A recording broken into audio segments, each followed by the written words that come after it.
জঙ্গলে ছোট্ট প্রাণী থেকে পোকা থেকে শুরু করে গন্ডার পর্যন্ত, টুনটুনি পাখি দিয়ে শুরু করে ঈগল পাখি পর্যন্ত, নদীর ভিতরে ছোট্ট চুনু পুঁটি থেকে শুরু করে তিমি মাছ পর্যন্ত।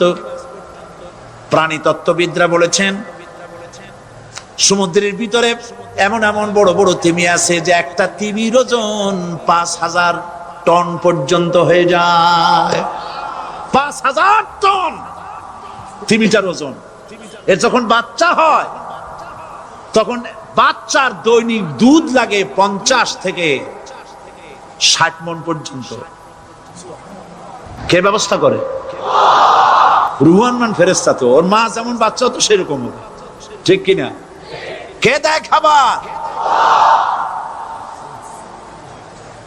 এবার দেখেন তো আপনার দেশের এই জঙ্গলে কত হাতি আছে। হাতিরা মিছিল করে আসছে যে আল্লাহ আমাদের এখন আর খাইতে যেতে দিতে পারে না, বাংলাদেশের গভর্নমেন্ট কিছু দাও।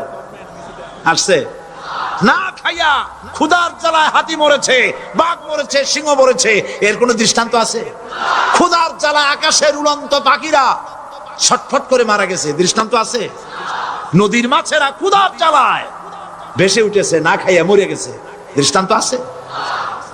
মহান আল্লাহ রাব্বুল আলামিন কোরআন শরীফের ভিতরে বলেছেন অনেক প্রাণী এমন আছে যারা তাদের খাদ্যকে সঞ্চয় করে না, খাদ্যকে জমা করে না, আহরণ করে না। সকাল বেলায় একটা খাবার খেলো, দুপুরে কি খাবে তার জানা নাই। শকুন পৃথিবীর মাটি থেকে 3 মাইল উপরে ওড়ে, তার চোখকে আল্লাহ পাক এত তীক্ষ্ণ বানিয়ে দিয়েছেন। এই চট্টগ্রামের কোথায় মরা গরু আছে 3 মাইল উপর দিয়ে দেখতে পায়? সুবহানাল্লাহ করতে ইচ্ছে করেন। এই প্রাণীগুলি খাবারগুলি কোনো গভর্নমেন্ট জোগাড় করে রাখে নাই। আল্লাহ পাক বলেন সবার খাবার আমি দেই। সকাল বেলায় সমস্ত প্রাণীগুলি, মহাশূন্যে পাখি, পানির ভিতরে মৎস্যরাজি, জঙ্গলের ভিতরে হিংস্র প্রাণী, পোকামাকড় থেকে শুরু করে সবগুলো খালি পেটে সব বেরিয়ে যায়, কারো কোনো খাবারের মজুদ নাই। সন্ধ্যা হতে না হতে সমস্ত প্রাণীগুলির পেট ভরাইয়া আমি আবার যার যার ঘরে বেরায় দেই। ওয়ামা মিন দাব্বাতিন ফিল আরদি ইল্লা আলাল্লাহি রিজকুহা। সমস্ত প্রাণী রিজকের দায়িত্ব আমি আল্লাহর হাতে। কে দেয় রিজক? জোরে বলুন, কে দেন? আল্লাহ পাক। কি খাবেন সব আল্লাহ জোগাড় করে দিয়েছেন। তরি তরকারি জোগাড় করেছেন, মাছ জোগাড় করেছেন, চাউল দিয়েছেন, খাবার দিয়েছেন, গোশত দিয়েছেন, সব দিয়ে দিয়েছেন আল্লাহ রাব্বুল আলামিন। সমস্ত জিনিস দিয়ে মানুষকে আল্লাহ পাক তার জন্য আল্লাহ সব করেছেন। খালাকালাকুম মা ফিল আরদি জামিআ। এই পৃথিবীতে যা তৈরি করেছে সব তোমার জন্য। এ হচ্ছে আমার আল্লাহ, এ হচ্ছে আমার কে হয়েছিল। সে আল্লাহ পাক বলছেন নারীকে নির্যাতন করেছে না নারীর অধিকার প্রতিষ্ঠিত করেছে? নারীর যখন কোনো অধিকার ছিল না, নারীর যখন কোনো সম্মান ছিল না, নারীকে কোন ক্ষেত্রে আনুগত্য করতে বলছে? যদি সকল ক্ষেত্রেই হয় তাহলে ধর্মনিরপেক্ষ মতবাদীরা কি জবাব দিবে? প্রিয় ভাই, আল্লাহ রাব্বুল আলামিন যিনি মানুষ সৃষ্টি করেছেন তিনি কোরআন শরীফের ভিতরে বলে দিয়েছেন। আমি প্রথমেই বলেছি, আপনারা লক্ষ্য করুন, এই কোরআন তাবিজের কিতাব নয়, এই কোরআন তদবিরের কিতাব নয়, ঝাড়ফুঁকের কিতাব নয়। কোরআন হলো পৃথিবীর মানুষের জন্য কোড অফ লাইফ, পূর্ণাঙ্গ জীবন বিধান। সবকিছু আল্লাহ পাক কোরআনের ভিতরে বলে দিয়েছেন, কোন জিনিস বাদ দেন নাই। আপনি আমি কেমনে সৃষ্টি হয়েছি আল্লাহ পাক কোরআনের ভিতরে বলেছেন, ইন্না খালাকনাকুম মিন তুরাবিন সুম্মা মিন নুতফাতিন সুম্মা মিন আলাকাতিন সুম্মা মিন মুদগা। নিষ্প্রাণ মাটি দিয়ে তোমাকে উৎপন্ন করা হয়েছে, নিষ্প্রাণ মাটি উপাদান দিয়ে তোমাকে তৈরি করা হলো। মায়ের পেটের ভিতরে এক ফোঁটা নাপাক পানি জমাট রক্তে পরিণত হয়ে গেল। জমাট রক্ত আস্তে করে গোস্ত পিণ্ড হলো, গোস্ত পিণ্ডকে সুন্দর করে সাজায়া হাড্ডি গুড্ডি বানায়া স্ট্রাকচার তৈরি করে তার উপরে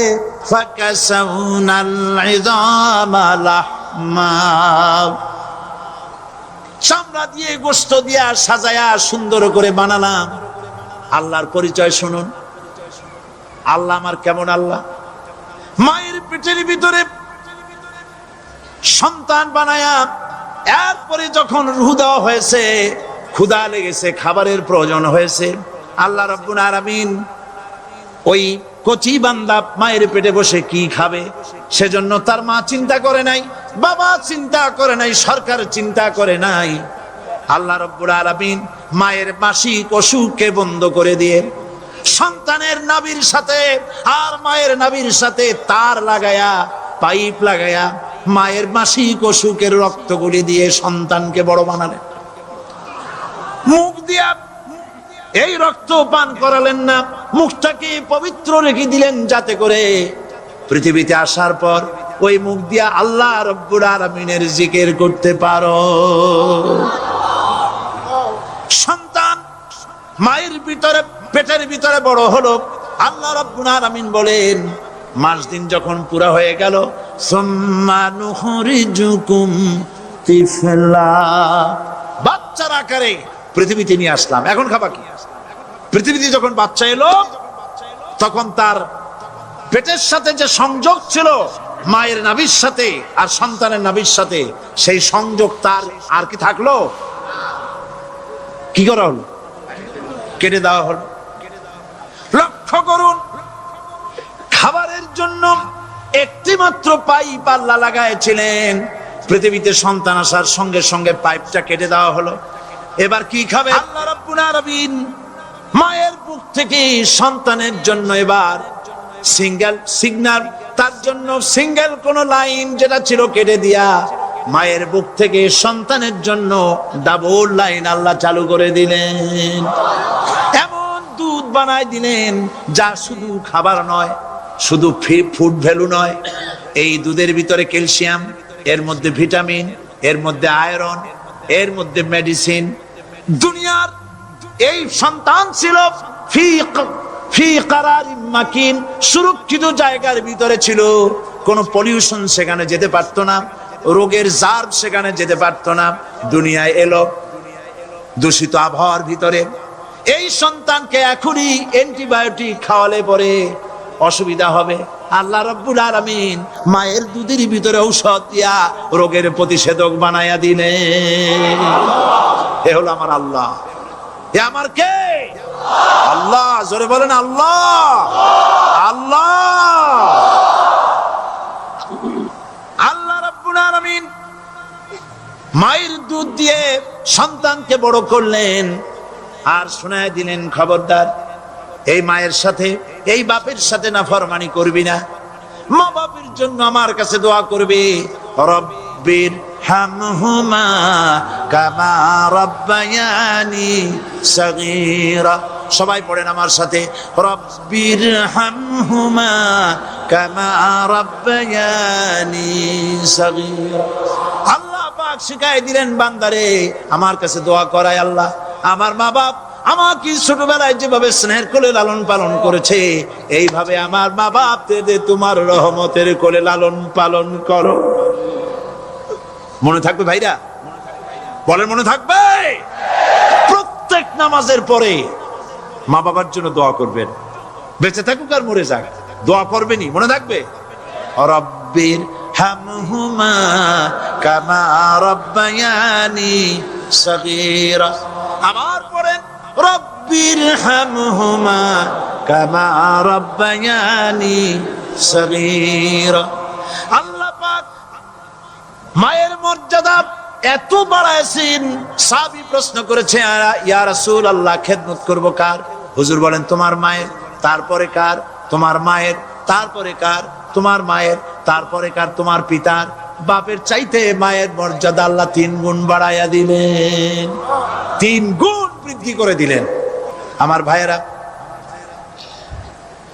আল্লাহ রাব্বুল আলামিন মানুষ সৃষ্টি করে পৃথিবীতে পাঠায় দিলেন, খাবারের ইন্তজাম করলেন। এগুলি সব আল্লাহর পরিচয়। আল্লাহরে চেনার জন্য বড় বড় কিতাব ঘাটা লাগে না, কিসমতে যদি থাকে দুই একটা দৃষ্টান্ত যথেষ্ট হয়ে যায়। সুবহানাল্লাহ, সুবহানাল্লাহ, দুই একটা দৃষ্টান্ত যথেষ্ট। আল্লাহ পাক সমস্ত সৃষ্টি জগৎকে তৈরি করলেন, সৃষ্টি করলেন, আর তাদের খাদ্যের ব্যবস্থা করলেন। কে করেছেন খাদ্যের ব্যবস্থা? খাদ্য দেন আল্লাহ। কিন্তু অহংকারী যারা, তারা বলে দেশের বাম্পার ফলনের জন্য সমস্ত কৃতিত্ব সরকারের। বলেন আস্তাগফিরুল্লাহ, বলেন নাউজুবিল্লাহ। এদের একজন বলছিল 3 বছর কিছু দিবার পারুম না।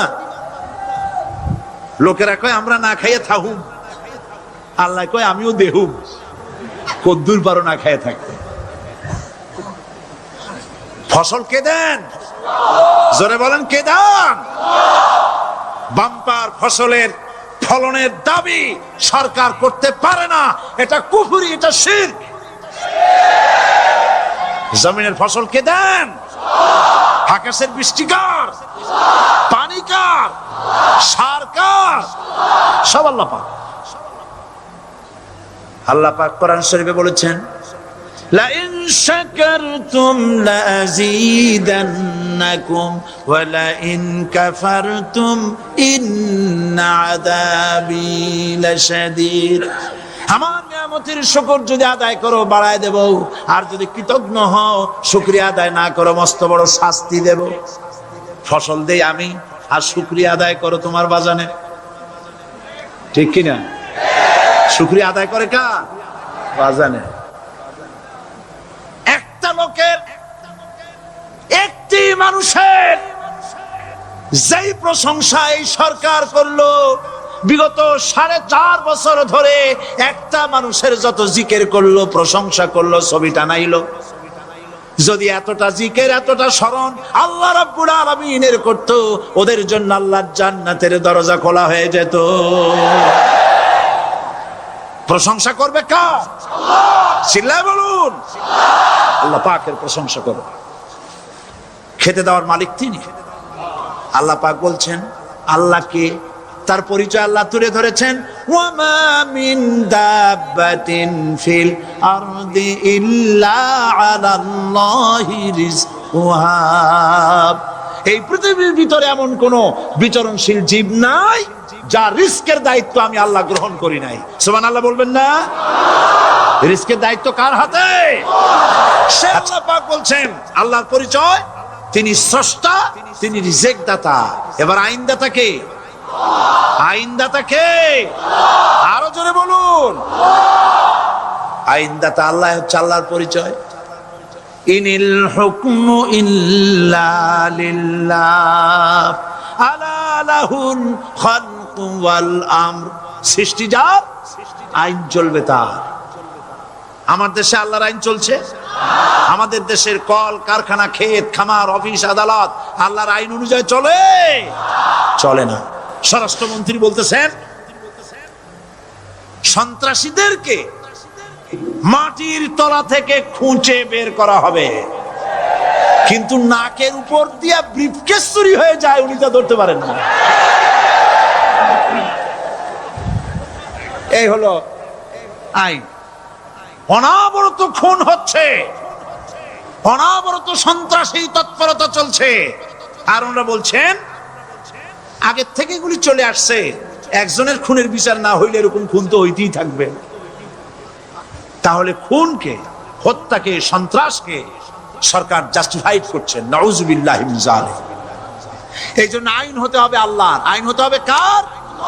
চিল্লায় বলেন, আল্লাহ পাকের আইন হতে হবে। আমি একদিন পার্লামেন্টে বলেছিলাম, আমার দেশের নেতা নেত্রীরা বারবার হজ করতে যান, উমরা করতে যান, সেখান থেকে আসার সময় কি আনেন? আতর, পাথর, সুরমা আর ফুরমা, এই কিছু নিয়ে আসলেন। কিন্তু আমি বলেছি আপনারা কি কিছু চোখে দেখেন না? পার্লামেন্টে এইভাবে বক্তৃতা করেছে, কিছু চোখে দেখেন না? আমি প্রশ্ন করে আমি আবার জবাব দিচ্ছি।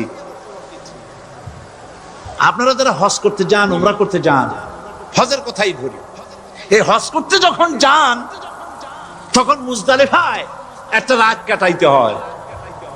সেটা কোন দিন? ইয়াউমে আরাফার পরের দিন।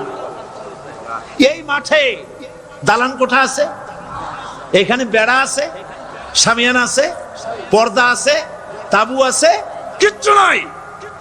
লক্ষ লক্ষ নারী আর পুরুষ পাশাপাশি শুয়ে থাকে, তাও সুবহানাল্লাহ কইতে ইচ্ছে করে না।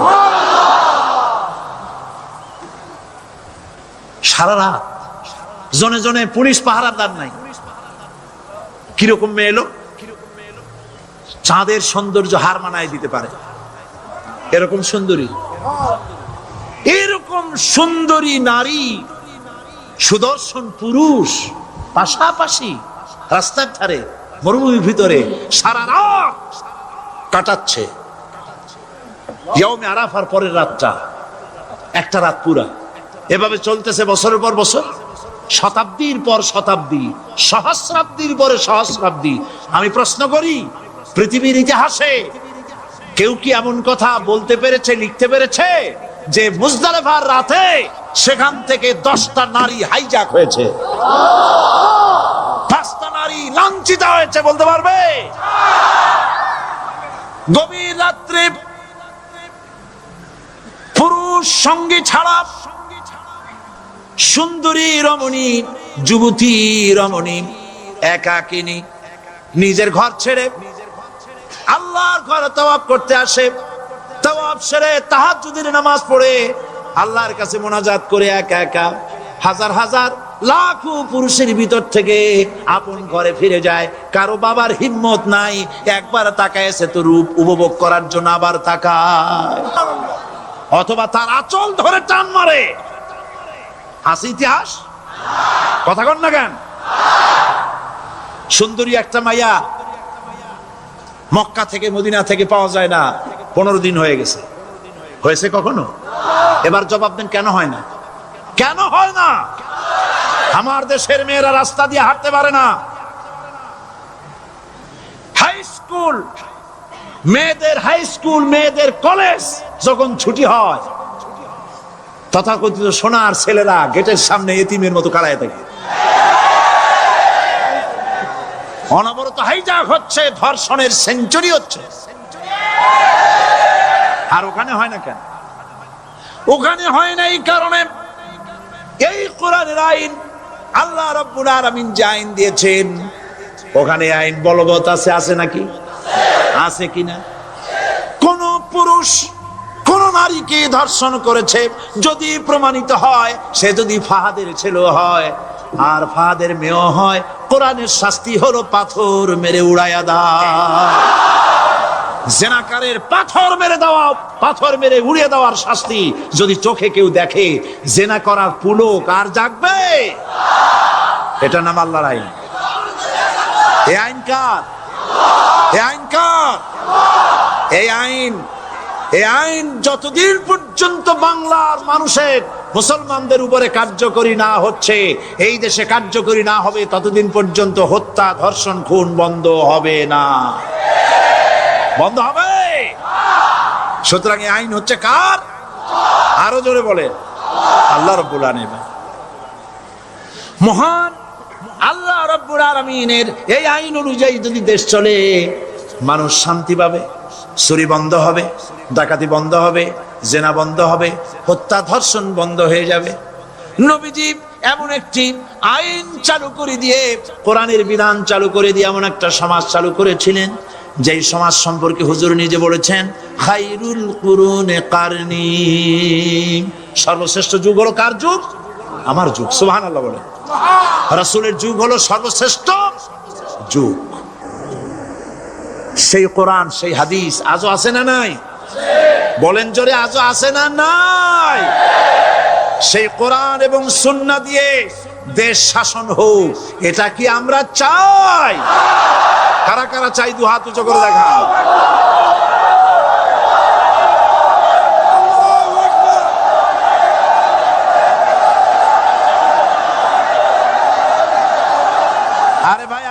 দাঁড়ায় গেলেন কেন? বসেন বসেন। আমি তো একটা স্লোগান দিতে বললাম।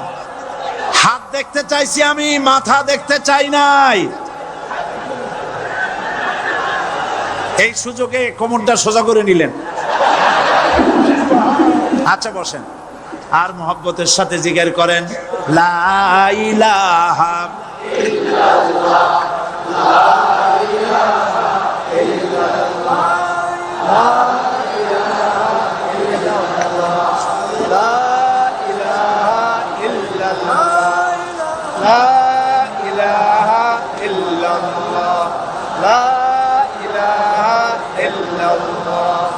জোরে সরে সবাই জিকির করেন লা ইলাহা ইল্লাল্লাহ, লা ইলাহা ইল্লাল্লাহ, লা ইলাহা ইল্লাল্লাহ, লা ইলাহা ইল্লাল্লাহু মুহাম্মাদুর রাসূলুল্লাহ।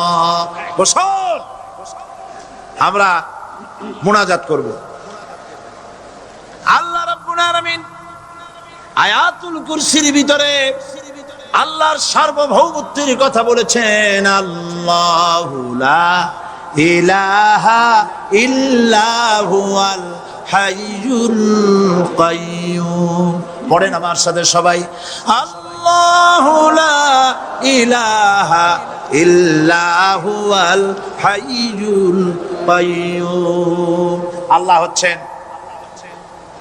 যিনি ছাড়া কোনো ইলাহ নাই, তিনি শাশ্বত চিরঞ্জীব। সুবহানাল্লাহ ওয়া বিহামদিহি। দ্বিতীয় পরীক্ষা ছিল বিবি এবং নবজাতক সন্তানকে নিয়ে। আল্লাহ হুকুম করলেন এই বিবি আর বাচ্চারে নিয়ে মরুভূমিতে রেখে আসো। মরুভূমিতে যেখানে ঘর নাই, বাড়ি নাই, সেই জায়গায় বিবি এবং বাচ্চাকে রেখে যাওয়ার সময় তিনি বললেন, রব্বানা ইন্নী আসকানতু মিন যুররিয়্যাতি বিওয়াদিন গায়রি যী যারইন ইনদা বাইতিকাল মুহাররাম। হে আল্লাহ রাব্বুল আলামিন, আমি পানি এবং তরুলতাবিহীন এক মরুভূমির ভিতরে আমার বংশের একটি অংশকে এখানে রেখে গেলাম। তোমার ঘরের কাছে পুনর্বাসিত আমি তাদের কাছে, এই ঘরের কাছে, সম্মানিত ঘরের কাছে রেখে গেলাম। পরীক্ষায় তিনি পাশ করলেন। হযরতে হাজেরা প্রশ্ন করলেন, ইব্রাহিম, পানি নাই, খাবার নাই, মানুষ নাই, ঘর নাই, বাড়ি নাই, মরুভূমির ভিতরে আমাকে আমার বাচ্চারে ফেলে রেখে যাচ্ছ কেন? কোনো জবাব নাই। 2 বার 3 বার প্রশ্ন করলেন। এরপরে তিনি আবার প্রশ্ন করলেন, বললেন, ইব্রাহিম, এটা কি আল্লাহর হুকুম নাকি? হযরত ইব্রাহিম আলাইহিস সালাম নিজের কলিজার টুকরা সন্তান আর বিবিকে রেখে যেতেছেন ভারাক্রান্ত মন নিয়ে। তিনি আকাশের দিকে আঙ্গুল উঁচু করে দেখালেন। হযরত হাজেরা বুঝলেন ইনি তো আল্লাহর পয়গম্বর, আমার কোনো অপরাধে এভাবে ফেলে যাওয়ার কথা নয়। তিনি বুঝলেন এটা আল্লাহর হুকুম। হযরত হাজেরা বললেন, ইব্রাহিম রে, নিশ্চিন্ত মনে বাড়ি ফিরে যাও। আমার মনে কোনো চিন্তা নাই, কোনো পেরেশানি আর এখন নাই। আল্লাহর হুকুমেই যদি আমাকে এই মরুভূমির ভিতরে ফেলে যেয়ে থাকো, তাহলে আমি ওই আল্লাহর প্রতি এতটা ভরসা রাখি যে এই মরুভূমির ভিতরে জল পানি শূন্য, খাদ্য শূন্য জায়গায় আমি আমার বাচ্চাকে আল্লাহ রব্বুল আলামিন না খাওয়াইয়া মারবেন না। দ্বিতীয় পরীক্ষায় পাশ করল। 3 নম্বরে পরীক্ষা হলো, সন্তান বড় হয়ে গেছে, বুদ্ধি হয়েছে, দৌড়াতে পারে। আল্লাহ রাব্বুল আলামিন হুকুম করলেন, ছেলেকে জবাহ করো। কত বড় আগুনের পরীক্ষা! কোরআন শরীফ বলছে, হযরত ইব্রাহিম আলাইহিস সালাম নিজের ছেলেকে ডেকে নিয়ে বললেন, ইয়া বুনাইয়া ইন্নী আরা ফিল মানামি আন্নী আযবাহুক ফানজুর মাযা তারা। হে আমার কলিজার টুকরা সন্তান, আমি স্বপ্নে দেখেছি যেন আমি তোমাকে জবাহ করতেছি। তোমার রায় কি, তোমার মত কি, আমারে শোনাও। ছেলে পয়গম্বর, ছেলে তার জবাবে বললেন, ইয়া আবাতি ফাআল মা তু'মার সাতাজিদুনি ইনশাআল্লাহু মিনাস সাবিরিন। হে আমার আব্বাজান, আপনি যে ব্যাপারে স্বপ্নের ভিতরে আদিষ্ট হয়েছেন আপনি তা কার্যকরী করুন। আমাকে এতটুকু অধৈর্যের মধ্যে পাবেন না, আমাকে ধৈর্যশীলদের মধ্যে পাবেন। আমারে আপনি আল্লাহর হুকুম পালন করেন। আল্লাহ পাক শোনাচ্ছেন, ফালাম্মা আসলামা ওয়া তাল্লাহু লিল জাবিন। পিতা পুত্র দুজনই রাজি হয়ে গেল। পিতা তার ছেলেকে কাঁধ করে গলার উপরে ছুরি ধরেছেন। আল্লাহ রাব্বুল আলামিন ইসমাইল জবাহ হোক, এটা আল্লাহ চান নাই, আল্লাহ চেয়েছেন পরীক্ষা করতে। পরীক্ষায় ইব্রাহিম পাশ হয়ে গেলেন। আল্লাহ পাক বলছেন, ওয়ানাদাইনাহু আইয়া ইব্রাহিম ক্বাদ সাদ্দাকতার রুইয়া ইন্না কাযালিকা নাজজিল মুহসিনিন। আমি ইব্রাহিমকে ডেকে বললাম, ইব্রাহিম তুমি তোমার স্বপ্নকে বাস্তবে রূপ দিয়েছো, আর এভাবেই করি আমি মুহসিনিনদেরকে পুরস্কৃত করে থাকি। আল্লাহ পাক খুশি হলেন। আল্লাহ পাক বললেন, ইন্না হাযা লাবালাউল মুবিন। নিঃসন্দেহে এটি একটি বিরাট পরীক্ষা ছিল। ঠিক কি না? আল্লাহ নিজে বলছেন এটা একটি বিরাট পরীক্ষা, আজিম ইমতিহান। সে ইমতিহানে তিনি পাশ করলেন। পরীক্ষায় উত্তীর্ণ হওয়ার জন্য রব্বুল আলামিন পুরস্কার দিয়া দিলেন। আল্লাহ পাক বললেন, সালামুন আলা ইব্রাহিম। পড়েন সবাই, সালামুন আলা ইব্রাহিম। ইব্রাহিমের প্রতি আল্লাহ পাক বললেন, ইব্রাহিমের প্রতি সালাম রইল। সুবহানাল্লাহি ওয়া বিহামদিহি। হযরত ঈসা আলাইহিস সালামকে খ্রিস্টানেরা তারা বলেছে, ওয়াকালাতিন নাসারাল মাসীহু ইবনুল্লাহ। মসিহ হচ্ছে কার ছেলে? নাউযুবিল্লাহ। বলেন সবাই নাউযুবিল্লাহ। তাকে যখন আল্লাহর ছেলে বলা হলো, আল্লাহর পুত্র বলা হলো, রব্বুল আলামিন তার জবাবে বললেন, ইন হুয়া ইল্লা আবদুন আনআমনা আলাইহি। তিনি তো একজন বান্দা, তিনি আমার বান্দা ছাড়া আর কিছুই নন। আমি তার প্রতি অনুগ্রহ করেছি। বান্দা, আমার বান্দা। আল্লাহ পাকের বান্দা হওয়ার ব্যাপারে কোন মানুষের লজ্জা থাকার কথা নয়। এমনকি আল্লাহ পাক ঈসা আলাইহিস সালাম সম্পর্কে বলছেন, লা ইয়াস্তানকিফাল মাসীহু আইয়াকুনা আবদান লিল্লাহি ওয়ালাল মালাইকাতুল মুকাররাবুন।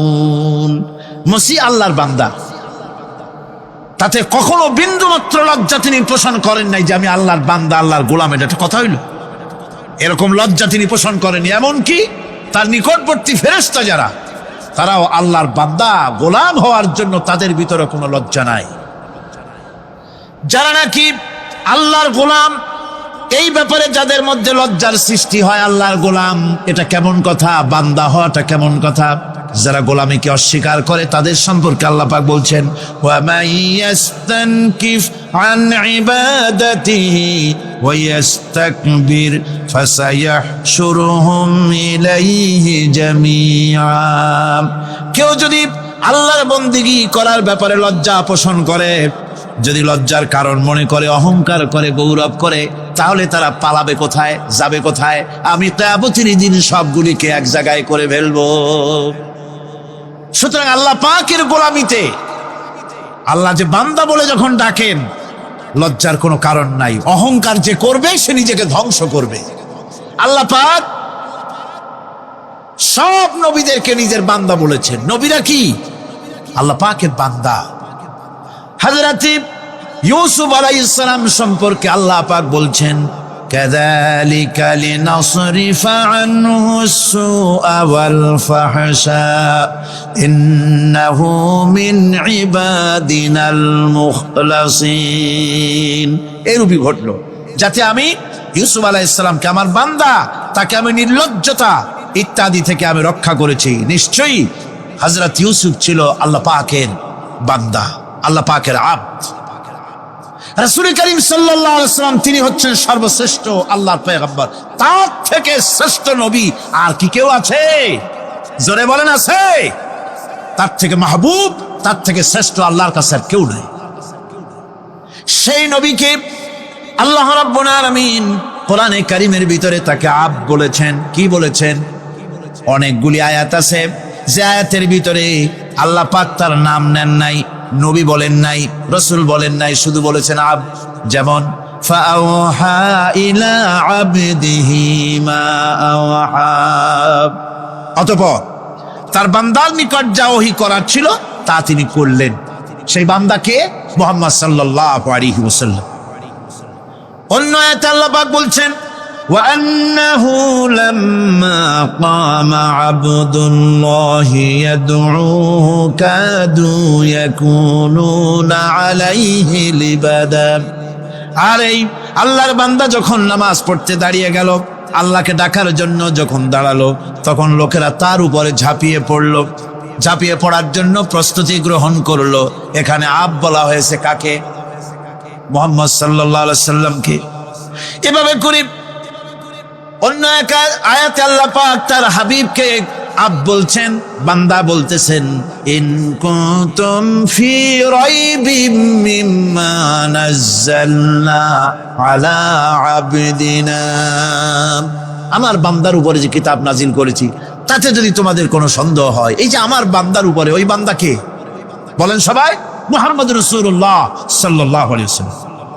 অন্য আয়াতে বলা হচ্ছে তাবারাকাল্লাযী নাযালাল ফুরকানা আলা আবদিহি লিয়াকুনা লিল আলামিনা নাযীরা। অতীব বরকতপূর্ণ সেই মহান সত্তা যিনি তার বান্দার উপরে ফুরকান নাজিল করেছেন। কে সেই বান্দা? মুহাম্মদ সাল্লাল্লাহু আলাইহি ওয়াসাল্লাম। মেরাজের ঘটনা বলতে গিয়ে আল্লাহ রাব্বুল আলামিন বলতেছেন সুবহানাল্লাযী আসরা বিআবদিহি লাইলাম মিনাল মাসজিদিল হারামি ইলাল মাসজিদিল আকসা। পবিত্র সেই মহান সত্তা যিনি তার বান্দাকে ইসরা করিয়েছেন। কে সেই বান্দা? মুহাম্মদ রাসূলুল্লাহ সাল্লাল্লাহু আলাইহি ওয়াসাল্লাম। সুতরাং আবদিয়াত, ইবাদত, গোলামি, এটা হচ্ছে মানুষের জীবনের সবচেয়ে বড় মর্যাদাকর খেতাব আল্লাহর পক্ষ থেকে আল্লাহর বান্দা হওয়া। গোলামি পরিপূর্ণরূপে হবে কেবলমাত্র আল্লাহ পাকের। এই গোলামির জন্যই আল্লাহ পাক আমাদেরকে সৃষ্টি করেছেন, অন্য কোনো কাজে আমাদেরকে সৃষ্টি করেন নাই। সেই জন্য আমাদেরকে গোলামি করতে হবে, আনুগত্য করতে হবে কেবলমাত্র কার বলুন তো? এই গোলামি যদি সঠিকভাবে করি, যদি বান্দারা যারা আল্লাহ পাকের বান্দা বলে, গোলাম বলে নিজেদেরকে দাবি করে, যদি সঠিকভাবে ইবাদতটা করা যায়, তাহলে আল্লাহ তাদের জন্য কি ওয়াদা করেছেন শুনুন। দুনিয়ায় তাদেরকে আল্লাহ পুরস্কার দেবেন, আখিরাতেও দেবেন। এটা বন্ধ করে, দুনিয়া এবং আখিরাতে আল্লাহ পুরস্কার দেবেন।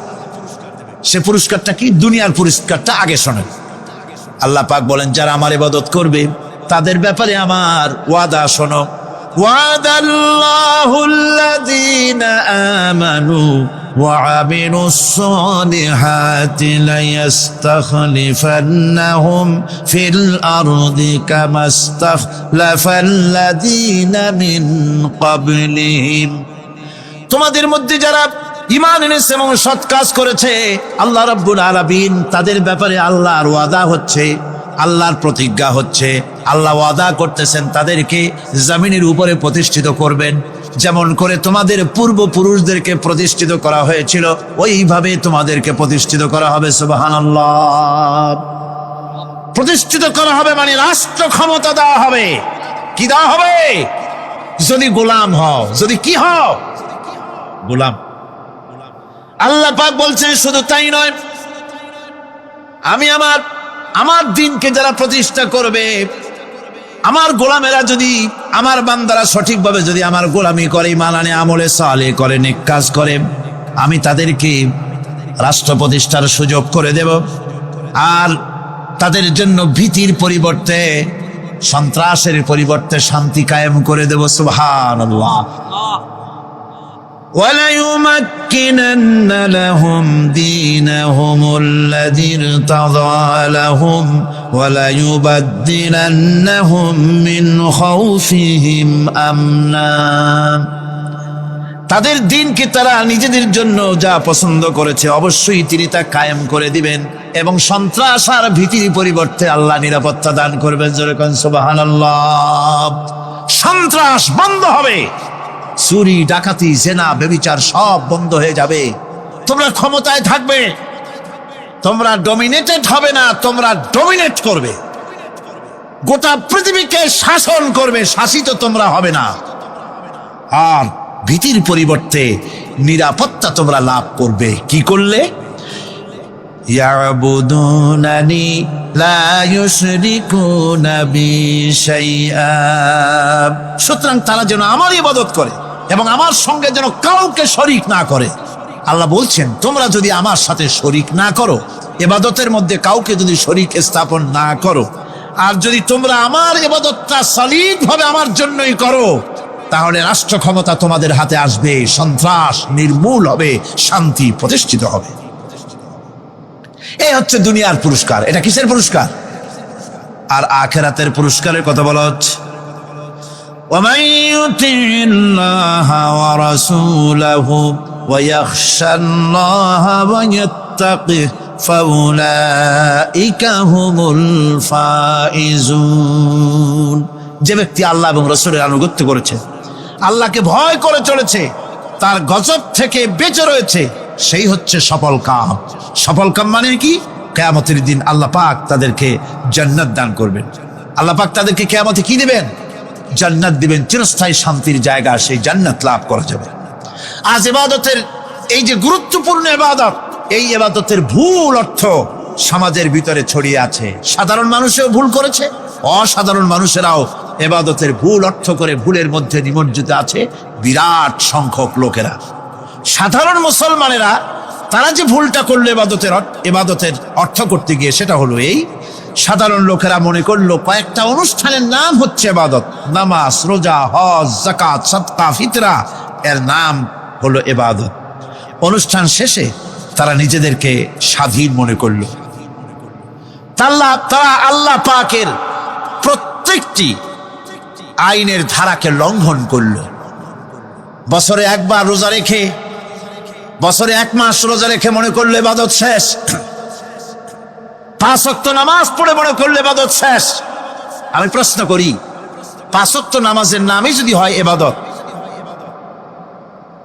5 ওয়াক্ত নামাজের নামই ইবাদত, এটাই যদি হয়, তাহলে 5 ওয়াক্ত নামাজ পড়তে সময় লাগে কত? উজু টুজু করে বড় জোর 1-1.5 ঘন্টা সময় লাগে 5 ওয়াক্ত নামাজ পড়তে।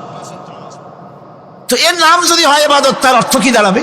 অর্থ দাঁড়াবে আপনি 24 ঘন্টার ভিতরে 1 থেকে 1.5 ঘন্টার জন্য আল্লাহর গোলাম, বাকি 22 ঘন্টার জন্য শয়তানের গোলাম হতে কেউ রাজি আছেন?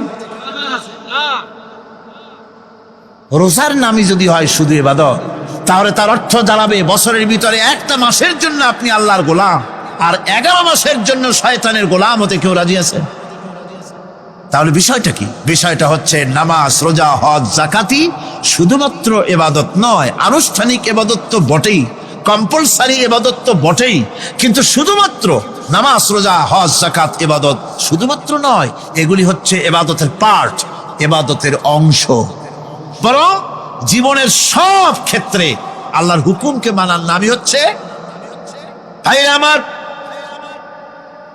একদিকে নামাজ রোজা করছি, অন্যদিকে আল্লাহর আইনের প্রতিটি ধারাকে লঙ্ঘন করে চলছে, মিথ্যা ওয়াদা করে, মিথ্যা কথা বলে, সুদ খায়, ঘুষ খায়, জেনা করে, এরপরে অন্যের হক নষ্ট করে, প্রতিবেশীর হক নষ্ট করে, হারাম মাল খায়, হকদারের হক নষ্ট করে, প্রতিবেশীর হক নষ্ট করে, জিন্দা মুর্দা মানুষকে নিজের জন্য শক্তিধর বলে মনে করে, 1 টুকরা রুটির জন্য অথবা 1 ফোঁটা 1 ঘটি পানির জন্য কাফেরের কাছে হাত পেতে দাঁড়ায় থাকে। এই যদি অবস্থা হয়, এটাই যদি হয় ঈমান, আর এটার নামই যদি ইবাদত হয়, তাহলে এই পৃথিবীর মুসলমানের আজ লাঞ্ছিত কেন? আল্লাহর ওয়াদা কি মিথ্যা? নাউযুবিল্লাহি মিন যালিক। আমাদের ইবাদত যদি ঠিক হয়, যদি সত্যিকারের ইবাদত যদি আমরা করে থাকি, তাহলে ক্ষমতায় ইমানদারেরা নাই কেন? বিশ্ব জুড়ে মুসলমানেরা লাঞ্ছিত কেন? তাহলে বুঝতে হবে ইবাদতের মধ্যে বিরাট গরমিল করে ফেলেছি, ঠিক কিনা? লক্ষ্য করুন, যেই লোকটা হজ করতেছে, উমরা করতেছে, নামাজ পড়তেছে, মসজিদ মাদ্রাসায় চান্দা দিতেছে, ওই লোকটি আবার ব্যাংকের থেকে সুদের টাকা নিয়ে ব্যবসা চালাইতেছে। ব্যবসা ঠিক রাখার জন্য, ইনকাম ট্যাক্স ফাঁকি দেওয়ার জন্য ব্যবসায়ীরা 2 ধরনের 3 ধরনের খাতা মেনটেন করছে। কথা ঠিক কিনা? মিথ্যা কথা বলছে, ঘুষ দিতেছে, বেশি করে বিদ্যুতের বিল যাতে না আসে সেজন্য যারা বিদ্যুৎ লাইনে আছে তাদেরকে পয়সা দিয়ে ম্যানেজ করতেছে, ঠিক কিনা? আমি পার্লামেন্টে বলেছি বিদ্যুৎ বাইরের থেকে আনতে হবে না, ঘুরে ঘুরে আবার বিদ্যুতের কথা আসলো। বিদ্যুৎ আনা লাগবে না, কারণ আমার দেশের চাহিদা হচ্ছে 2500 মেগাওয়াট, সেখানে 1800 মেগাওয়াট আমাদের আছে। আরেকদিকে 4টা বিদ্যুৎ প্রকল্প বন্ধ হয়ে আছে। ওই 4টি বন্ধ হওয়া প্রকল্প যদি চালু করা যায়, তাহলে 2900 মেগাওয়াট বিদ্যুৎ উৎপাদিত হতে পারে বলে বিশেষজ্ঞরা বলেছেন। তাহলে আমাদের উদ্বৃত্ত 400 মেগাওয়াট থেকে যাবে। এইটাকে বাইরের থেকে আনার কোনো দরকার নাই। বিদ্যুতের অপচয় বন্ধ করুন, বিদ্যুতের চুরি বন্ধ করেন। মিল কল কারখানা যাদের আছে, লক্ষ লক্ষ টাকা বিদ্যুৎ বিল হয়, কিন্তু লাইনম্যানদের সঙ্গে ম্যানেজ করে গভর্নমেন্টকে ফাঁকি দেওয়া হচ্ছে, ঠিক কিনা? তোমার নামাজের দাম কি? তোমার হজের 4 পয়সা দাম নাই। তুমি রাষ্ট্রকে ফাঁকি দিয়েছ, তুমি জনগণকে ফাঁকি দিয়েছ, তুমি দেশের শত্রু। টেলিফোনের বিল হাজার হাজার টাকা, লাখ টাকার বেশি বিল হয়, লাইনম্যানের সঙ্গে ম্যানেজ করে 500, 700, 2000 টাকা দিয়ে সারিয়ে দেয়, ঠিক কিনা? এরা জাতির শত্রু, দেশের শত্রু। এদেরকে ফায়ারিং স্কোয়াডে নিয়ে প্রাস ফায়ার করে উড়ায় দেওয়া উচিত।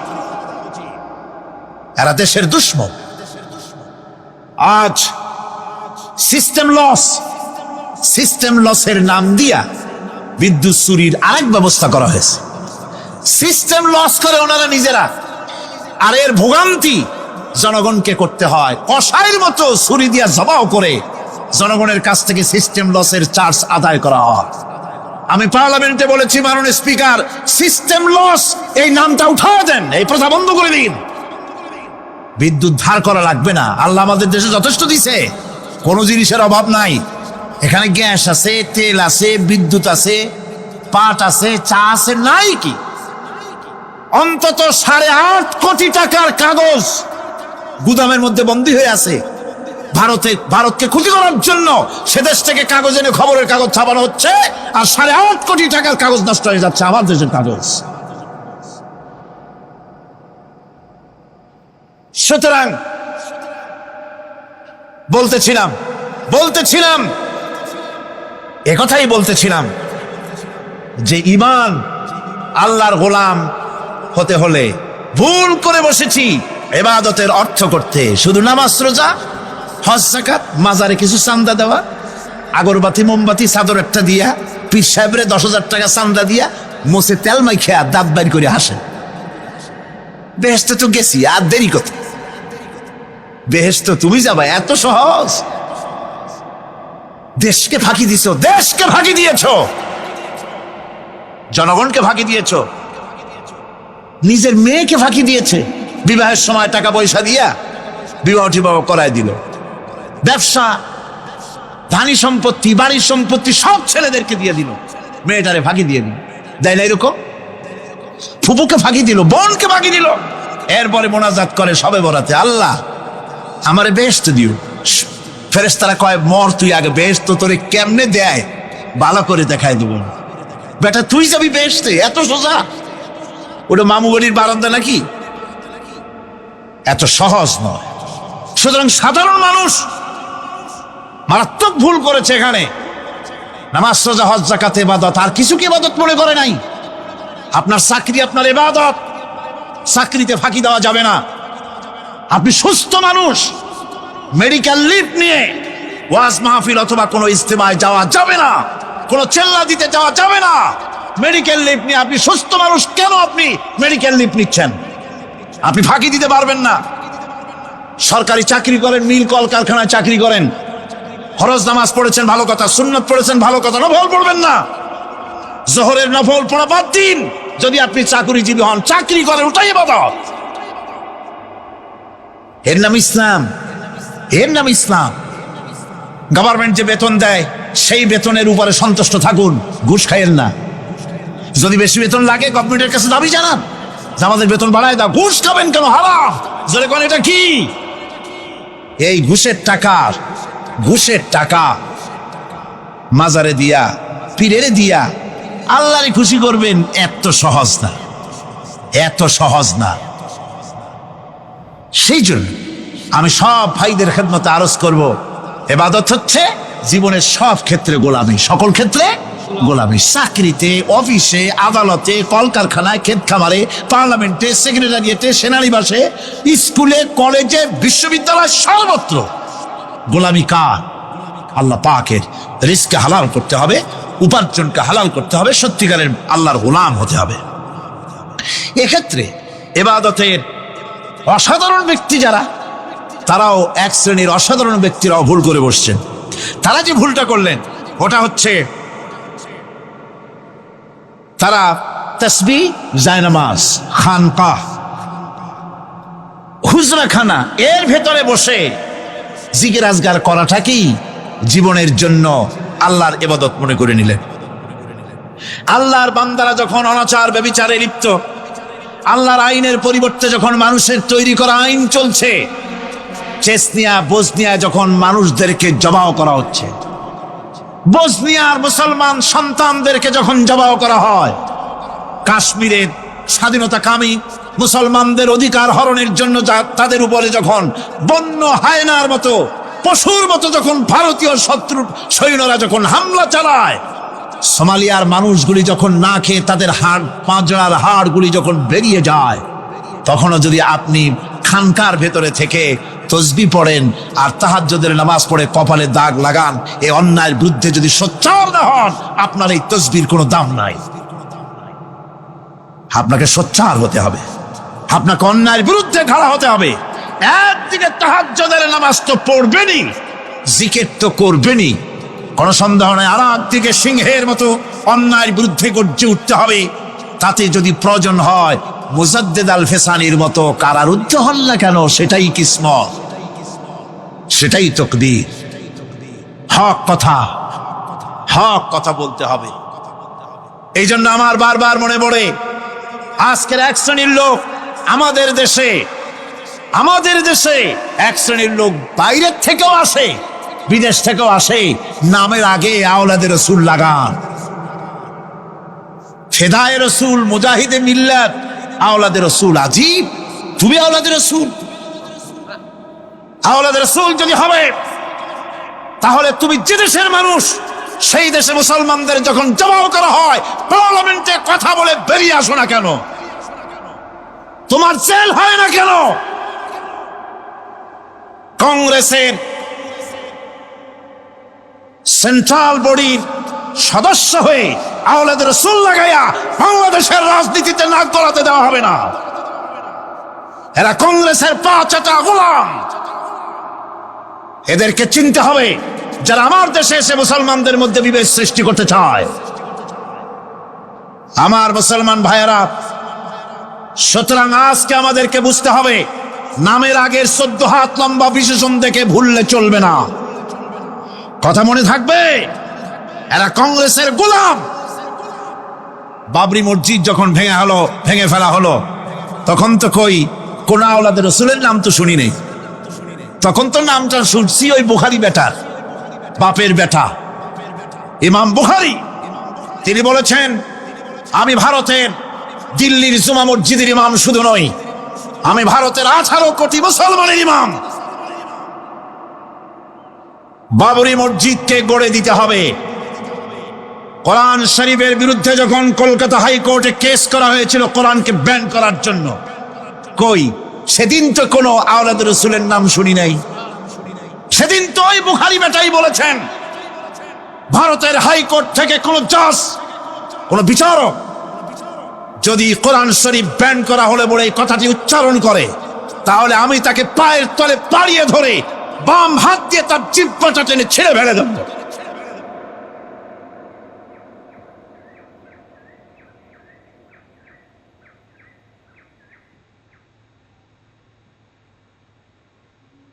দুনিয়া একটা মোহ, এই মোহের পেছনে মানুষেরা ঘুরছে, বিবি বাল বাচ্চা এর পেছনে ঘুরছে। অথচ এই বিবি বাল বাচ্চা কিয়ামতের দিন মুসিবত হয়ে দাঁড়াবে মানুষের জন্য। একটা মোহর মধ্যে মানুষ পড়ে আছে, খেল তামাশার ভিতরে পড়ে আছে।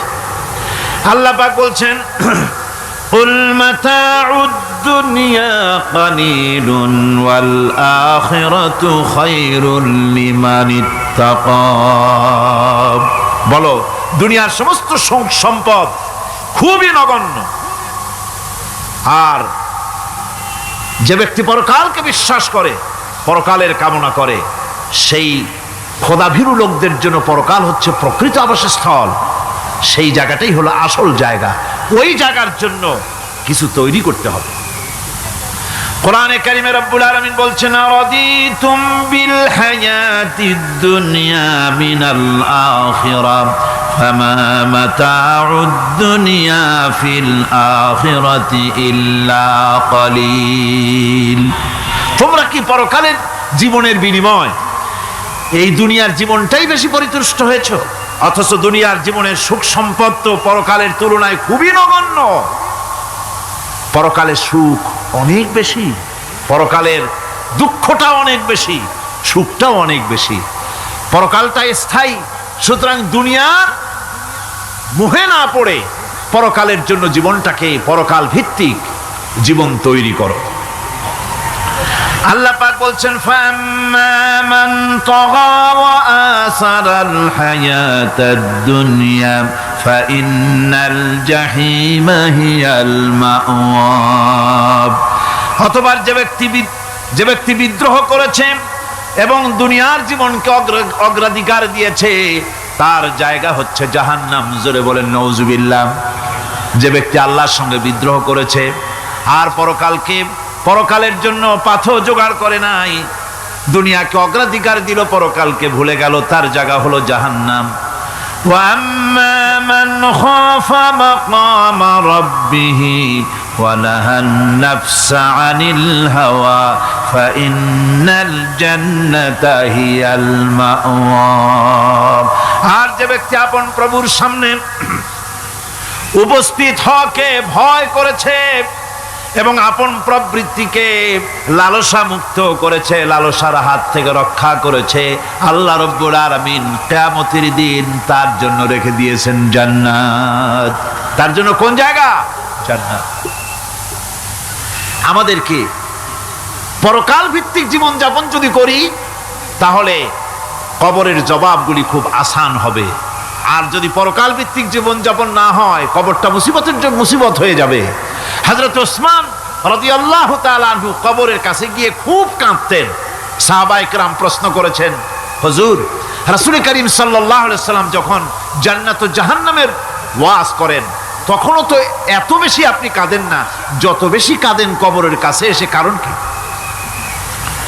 হযরত ওসমান রাদিয়াল্লাহু তাআলা আনহু বলতেন, আমার সাথীরা, আমি আমার হাবিবের কাছে, আল্লাহ রাব্বুল আলামিনের রাসূলের কাছে আমি শুনেছি, এই কবরটাই হলো প্রথম স্টেশন, এই কবরটাই হলো প্রথম ইমিগ্রেশন কাউন্টার। এই জায়গায় কেউ যদি ধরা পড়ে যায়, কারো যদি চার্জশিট হয়ে যায়, সব জায়গায় ধরা পড়ে যাবে। হাসরে মিজানে সিরাতে কোনো জায়গায় নাজাত পাবে না। আর এই কবরটা যদি কেউ মুক্তি পেয়ে যায়, মিজান সিরাত হাসর সব জায়গা থেকে আল্লাহ তারে ভালোভাবে পার করে দিবেন। এটা হলো আসল জায়গা, মারাত্মক জায়গা, খুব মারাত্মক জায়গা। আমি এটাকে ইমিগ্রেশন কাউন্টার বলেছি আমার ভাষায়। ইমিগ্রেশন কাউন্টার, যারা বিদেশ ভ্রমণ করেছেন তারা জানেন। লন্ডন যাবেন, আমেরিকা যাবেন, সৌদি আরব যাবেন, যে কোনো বিদেশে যাবেন, গেলেই পাসপোর্ট তারা দেখবে। পাসপোর্টে আপনার ন্যাশনালিটি কোনটা সেটাই তারা জানতে চাইবে। আপনি কোন দল করেন এটা তারা জানতে চাইবে না।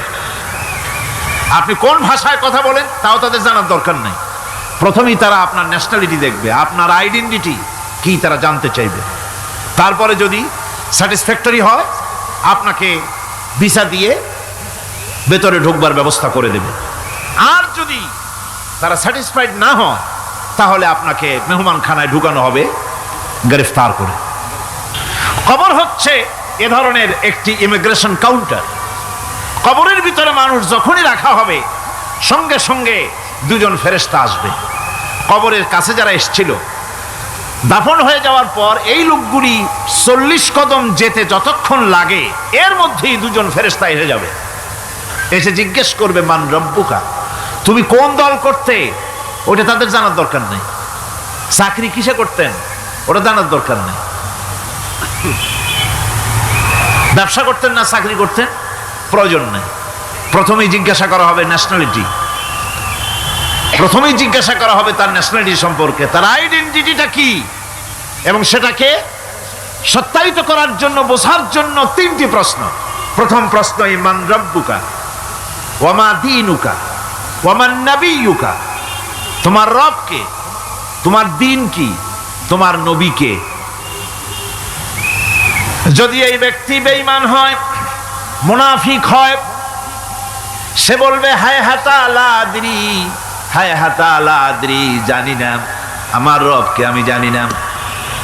তোমার দিন কি, দিন কারে কয় বুঝি না। এরপরে আল্লাহর নবী জনাবে মুহাম্মদ রাসূলুল্লাহ সাল্লাল্লাহু আলাইহি ওয়াসাল্লামকে দেখানো হবে, বলা হবে মা কুনতা তাকুলু ফি হাদার রাজুল, এই ব্যক্তি সম্পর্কে তোমার ধারণা কি নিকে, বলবে আমি চিনি না। নাউযুবিল্লাহ। বাস, এরপরে তার যা হবার তাই শুরু হয়ে যাবে। আর যদি বান্দাটা মুমিন হয়, প্রশ্ন করা হবে মান রব্বুকা, জবাব দেবে রব্বি আল্লাহ, আমার রব আল্লাহ রাব্বুল আলামিন। ওয়া মা দীনুকা, দীনুনা ইসলাম, আমার দিন হচ্ছে ইসলাম। এরপরে আল্লাহর নবীকে দেখানো হবে। কয়েক রকমের বর্ণনা আছে, কোন বর্ণনায় আছে হুজুরের আকারে দেখানো হবে অথবা রাসূলকে সরাসরি দেখানো হবে। বলা হবে মা কুনতা তাকুলু ফি হাদার রাজুল, এই লোকটি সম্পর্কে ধারণা কি। মুমিন ব্যক্তি বলবে হাদা নবিয়ুনা মুহাম্মাদুর রাসূলুল্লাহ সাল্লাল্লাহু আলাইহি ওয়াসাল্লাম, ইনি আমার তো সেই নবী মুহাম্মাদুর রাসূলুল্লাহ সাল্লাল্লাহু আলাইহি ওয়াসাল্লাম। আমরা যেন এই রকমের জবাব দিতে পারি, আল্লাহ কবুল করো। সকলে জোরে কোন আমিন। জবাব হয়ে যাওয়ার পর গায়ব থেকে আওয়াজ আসবে ফাফরিশু বিল জান্নাতি ওয়ালবিসু বিল জান্নাহ, ও আমার ফেরেশতারা আমার এই বান্দাকে জান্নাতের পোশাক পরাইয়া দাও আর কবরটাকে জান্নাতের বিছানা বিছাইয়া দাও। জান্নাতের পোশাক পরাইয়া দাও, জান্নাতের বিছানা বিছাইয়া দাও। ইলা মাদ্দা বাসারিহি, তার চোখের দৃষ্টি যতদূর যায় কবরটা ততটা প্রশস্ত করে দাও। এরপর বেহেশতের পোশাক পরাইয়া বেহেশতের বিছানা বিছায়া ফেরেশতা বলবে নুম কানাউমুল উরুস, ঘুমিয়ে যাও। দুলামিয়া যেমন বাসর সজ্জায় নতুন বউ নিয়ে আরামে ঘুমায়, এরকম আরামে ঘুমায় যাও। ইলা ইয়াউমিল কিয়ামা, কিয়ামত পর্যন্ত ঘুমায় থাকো, আরামে ঘুমিয়ে থাকবে। এরপরে সিংগায় ফুৎকার হবে, সিংগার ফুৎকারের আওয়াজে তার ঘুম ভেঙে যাবে। বলবে ইয়া ওয়াইলানা মান বাআসানা মিন মারকাদিনা, হায় আফসোস, আমার এত আরামের ঘুম থেকে কে আমাকে জাগ্রত করলো, আমার ঘুমটারে নষ্ট করলো কে। আওয়াজ আসবে হাযা মা ওয়াদার রহমান ওয়া সাদাকাল মুরসালুন, এটা হচ্ছে রহমানের সেই ওয়াদা আর মুরসালিনরা নবীরা সত্য কথাই বলেছিলেন, সেই কিয়ামত অনুষ্ঠিত হচ্ছে। আমার বন্ধুগণ, সেজন্য এই দুনিয়ার মোহে পড়ে থাকলে পরে দুনিয়ায় যারা অগ্রাধিকার দিবে দুনিয়াকে পরকালের তুলনায়, জবাব দিতে পারবে না কবরের ভিতরে গিয়া। আর যারা পরকালকে অগ্রাধিকার দিবে, দুনিয়ার চাইতে পরকালকে বেশি অগ্রাধিকার দেবে, আর আল্লাহর ভয় কলিজার ভিতরে রাখবে, কবরের জবাব সঠিকভাবে দিতে পারবে, কিয়ামতের দিন আল্লাহ রাব্বুল আলামিন তাদের জন্য জান্নাত দান করবেন। জোরে বলেন আমিন। দুনিয়াটা হচ্ছে দুনিয়া যেখানে আমরা আসি। আমি আগেই বলেছি দুনিয়া হচ্ছে আদনা শব্দ থেকে এর উৎপত্তি হয়েছে। তুচ্ছ, নিকৃষ্ট, এটার দাম নাই, এটার মূল্য নাই। হযরত ইবনে কাইয়িম রাহিমাহুল্লাহ নওয়ারাল্লাহু মারকাদাহু ওয়া জাআলাল জান্নাতা মাথওয়াহু, হযরত ইবনে কাইয়িম তিনি বলছেন, সুন্দর করে বলছেন দুনিয়া সম্পর্কে, মা মাদা ফিদ দুনিয়া আহলামুন ওয়া মা বাকিয়া মিনহা আমানি ওয়াল ওয়াক্তু বাইনাহুমা দায়ুন। মা মাদা ফিদ দুনিয়া আহলামুন, জীবনের যে অংশ ফেলে এসেছি সেটা আজ একটা স্বপ্ন। ওয়া মা বাকিয়া মিনহা আমানি, আর জীবনের যে অংশ সামনে বাকি আছে সেটা এখন একটা আকাঙ্ক্ষা। ওয়াল ওয়াক্তু বাইনাহুমা দায়ুন, আর এর মাঝখান থেকে সময় সব চলে যাচ্ছে। কত বড় কথা চিন্তা করেছেন? জীবনের যে অংশ ফেলে এসেছি তা আজকে স্বপ্ন, তা আজ কি বলে স্বপ্ন, আর সামনে যা আছে সেটা আকাঙ্ক্ষা, আর মাঝখান থেকে সময় সব চলে যাচ্ছে। এরপরে তিনি বলছেন, ওয়ামান ইয়াসহাবিদ দুনিয়া ইয়াকুন মিসলা কাবিদিন আলাল মাই খালাতুহু ফুরুজুল আসাবিঈ। দুনিয়াদারের অবস্থা হচ্ছে এই, কেউ যদি দুই হাতে পানি খামসায় ধরে, দুই হাতে কি ধরছে বলে, দুই হাতে পানি খামসায় ধরেছে, খুব মজবুত করে ধরেছে, 2 মুঠ পানি, বলেন থাকবে কতটুকু? কতটুকু থাকবে? 1 ফোঁটাও থাকবে না, কারণ তার আঙ্গুলের ফাঁক তার সাথে খেয়ানত করবে, আঙ্গুলের ফাঁক দিয়া পানিগুলি সব বেরিয়ে চলে যাবে। সুতরাং দুনিয়া যারা চায় তারা ঠিক পানি খামসায় ধরলে পানি যেমন হাতের ভেতর থেকে খেয়ানত করে চলে যায়, যারা দুনিয়া চায় দুনিয়াও তাদেরকে এভাবে ফাঁকি দিয়ে চলে যায়। তবুও দুনিয়ার মায়া মানুষের এত বেশি। আল্লাহর নবী বলেন, লাউ কানা লি ইবনি আদামা ওয়াদিম মিন যাহাবিন লাহাব্বা ইয়াকুনা লাহু থানিন। এই পৃথিবীতে যদি কাউকে একটা মাঠ ভরে যদি সোনা দেওয়া যায়, লোকটা বলবে রব্বুল আলামিন, আমি যদি আরেকটা মাঠ এরকম সোনা ভরা পেতাম। দ্বিতীয় আরেকটা মাঠ দেওয়া হলে আবার বলবে, যদি তৃতীয় আরেকটা মাঠ সোনা ভরে যদি পেতাম। নবীজি বলেন, ওয়ালা ইয়ামলাউ জাওফু ইবনু আদামা ইল্লা তুরাব। মানুষের পেট 3.5 হাত মাটি ছাড়া, কবরের মাটি ছাড়া মানুষের পেট ভরবে না। আরো চাই, আরো চাই, চাওয়ার কোনো শেষ নাই। মানুষ এভাবে করে দুনিয়ার মহব্বতে এমনি পাগল হয়ে যায়, শুধু দুনিয়ার মহব্বত, পরকালকে বেমালুম ভুলে যায়। আমি কিন্তু এই কথা বুঝাতে চাই নাই যে পরকালের মহব্বতে, পরকালের ভয়তে বা পরকালের জন্য দুনিয়া আপনি বাজার ঘাট, বেচা কিনা, ব্যবসা বাণিজ্য সবকিছু ভুলে যান, না তা নয়। ভুল বোঝার কোনো কারণ নাই। পরকালকে অগ্রাধিকার দিতে হবে, মানে দুনিয়াটা চিরস্থায়ী জায়গা নয়। চিরস্থায়ী হচ্ছে কোনটা? আখিরাত। চিল্লা এখন কোনটা? সুতরাং এখানে যা করতে হবে, আখিরাতে জবাবদিহিমূলক জীবন যাপন করতে হবে। আপনি ব্যবসা করবেন, ওজনে কম দিতে পারবেন না, আপনি খাদ্যে ভেজাল দিতে পারবেন না, চুরি করতে পারবেন না, ডাকাতি করতে পারবেন না, জেনা করতে পারবেন না, বদমাশি করতে পারবেন না, মদ খেতে পারবেন না, সন্ত্রাসী হতে পারবেন না, হাইজ্যাকার হতে পারবেন না, চাঁদাবাজ হতে পারবেন না, মুনাফাখোর হতে পারবেন না, আপনি চোরা কারবারি হতে পারবেন না, ঘুষখোর হতে পারবেন না, সুদখোর হতে পারবেন না। এই সব কাজ পরকালকে বিশ্বাস করলেই এ সমস্ত কাজ থেকে মানুষ বিরত থাকতে পারে। কথা ঠিক কিনা? এটাই হচ্ছে। সুতরাং এই পৃথিবী থাকবে না, এটা কি চিরকাল থাকবে না? এর একটা পরিসমাপ্তি ঘটবে। যেমন করে সারা বছর লেখাপড়া করার পর কলেজে, বিশ্ববিদ্যালয়, মাদ্রাসায়, হাই স্কুলে, সব জায়গায় সারা বছর লেখাপড়া করার পর যেমন পরীক্ষা দেওয়ার একটা দিন আসে, সারা বছর ব্যবসা করার পর হিসাব নিকাশ করার যেমন একটা সময় আসে, সারা মাস চাকরি করার পর বেতন পাওয়ার যেমন একটা দিন আসে, সারা জীবন চাকরি করার পর পেনশন পাওয়ার যেমন একটা সময় আসে, অনুরূপভাবে এই দুনিয়া যেদিন শেষ হয়ে যাবে, আল্লাহ নির্ধারিত সময় শেষ হয়ে যাওয়ার পর একটা সময় আসবে যখন আল্লাহ রব্বুল আলামিন সব শেষ করে দিবেন, লন্ডভন্ড হয়ে যাবে, কিছুই থাকবে না। কোরআনে কারিমে আল্লাহ সব বলেছেন, কোরআনে সব আল্লাহ বলে দিয়েছেন। আল্লাহ পাক বলেন এই পৃথিবীর সব কেমন ভাবে ধ্বংস হবে তার চিত্র আল্লাহ পাক কোরআনে কারিমে তুলে ধরেছেন। ইযাস সামাউ ফাতারাত ওয়া ইযাল কাওয়াকিবু তাসারাত ওয়া ইযাল বিহারু ফুজ্জিরাত ওয়া ইযাল কুবুরু বু'সিরাত। যখন আকাশসমূহ দীর্ণ বিদীর্ণ হয়ে যাবে, তারকাগুলি বিক্ষিপ্ত হয়ে ছিটকে পড়বে, আর সমুদ্রগুলি উচ্ছ্বসিত হয়ে পড়বে, কবরগুলি সব তার ভেতরে যা আছে উদ্গীরণ করে দেবে, তারকাগুলি স্থিমিত হয়ে যাবে। এরপরে সমস্ত আকাশগুলি কাতাইয়িস সিজিল্লিল কুতুব, কিতাবের পৃষ্ঠার মতো একটার পরে একটা ঠাস ঠাস করে পড়তে থাকবে, চূর্ণ বিচূর্ণ হয়ে ভেঙে চুরে একাকার হয়ে যাবে। পাহাড়গুলিকে উড়িয়ে দেওয়া হবে, চন্দ্র এবং সূর্য একাকার হয়ে যাবে। আল্লাহ রাব্বুল আলামিন বলেন ফাইদা বারিকাল বাসার ওয়া খাসাফাল কমার ওয়া জুমিআশ শামসু ওয়াল কমার।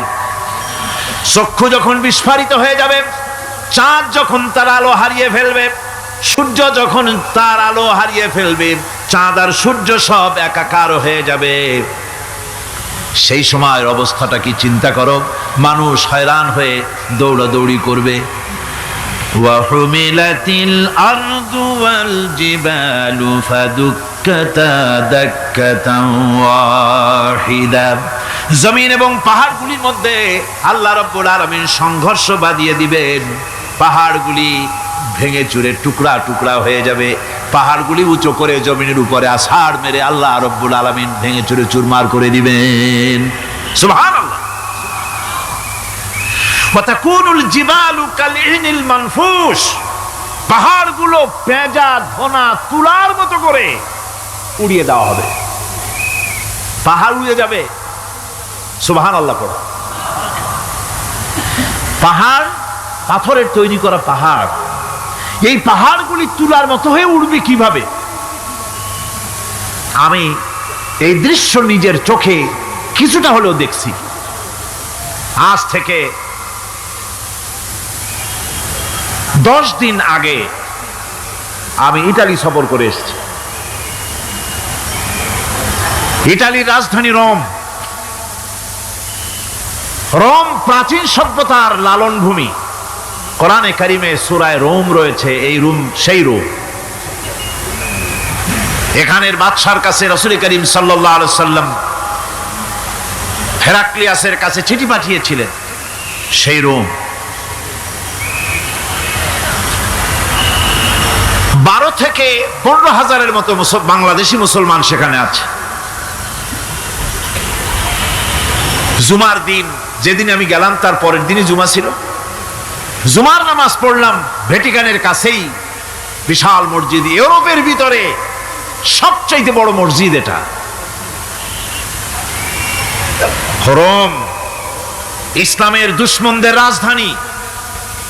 সেইখানে যখন আজান হচ্ছে আশহাদু আন্না মুহাম্মাদার রাসূলুল্লাহ, আমার অনুভূতির কথা আপনাদেরকে বোঝাতে পারবো না, কি অনুভূতির সৃষ্টি হয়েছে আমার ভেতরে।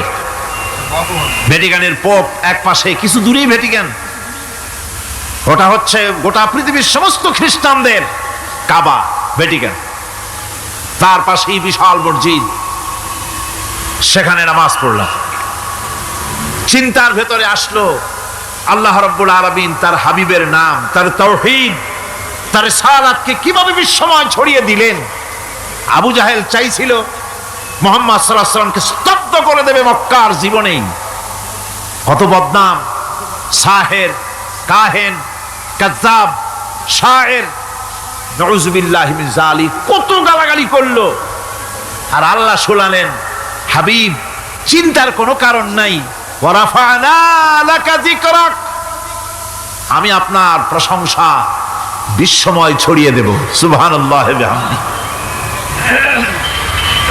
রোম প্রোগ্রাম শেষ করে আমাকে তারা নিয়ে গেল, যেটা আমি বলছি সফর কাহিনী শোনাবার সময় এটা না, যেহেতু এর সঙ্গে প্রাসঙ্গিক সেই জন্য বলছি। পাহাড় কেমনে তুলার মতো হয়ে উঠবে তার নজির দেখেছি। রোম শহর থেকে 300 মাইল দূরে, 300 কিলোমিটার দূরে নেপোলিয়ান বোনাপার্ট তার বাড়ি, এবং ওটা তার নামে একটা প্রভিন্স। ভূমধ্য সাগরের পারে ভিসুভিয়াস, পৃথিবীর সবচাইতে বড় আগ্নেয়গিরি, সেটা দেখাতে নিয়ে যাওয়া হলো আমাকে। যে পাহাড়টা পৃথিবীর মাটি থেকে তার চূড়া হচ্ছে 3 মাইল উঁচু, এর 2 মাইল গাড়িতে করে ঘুরে ঘুরে যাওয়া যায়, এরপর আর গাড়িতে যাওয়া যায় না, বাকিটুকুন যেতে হবে হেঁটে হেঁটে। পাহাড়ের উপরে অক্সিজেন কম, বেশ কষ্ট হচ্ছিল উঠতে। জীবনে প্রথম পাহাড়ে চড়েছি জাবালে নূর, রাসূল করিম সাল্লাল্লাহু আলাইহি সাল্লামের উপরে যেখানে ওহী হয়েছিল সর্বপ্রথম। পাহাড় চড়ার একটা অভিজ্ঞতা ওখান থেকে আমার কিছুটা হয়েছিল। খুব কষ্ট হলো বাকি 1 মাইল উঠতে।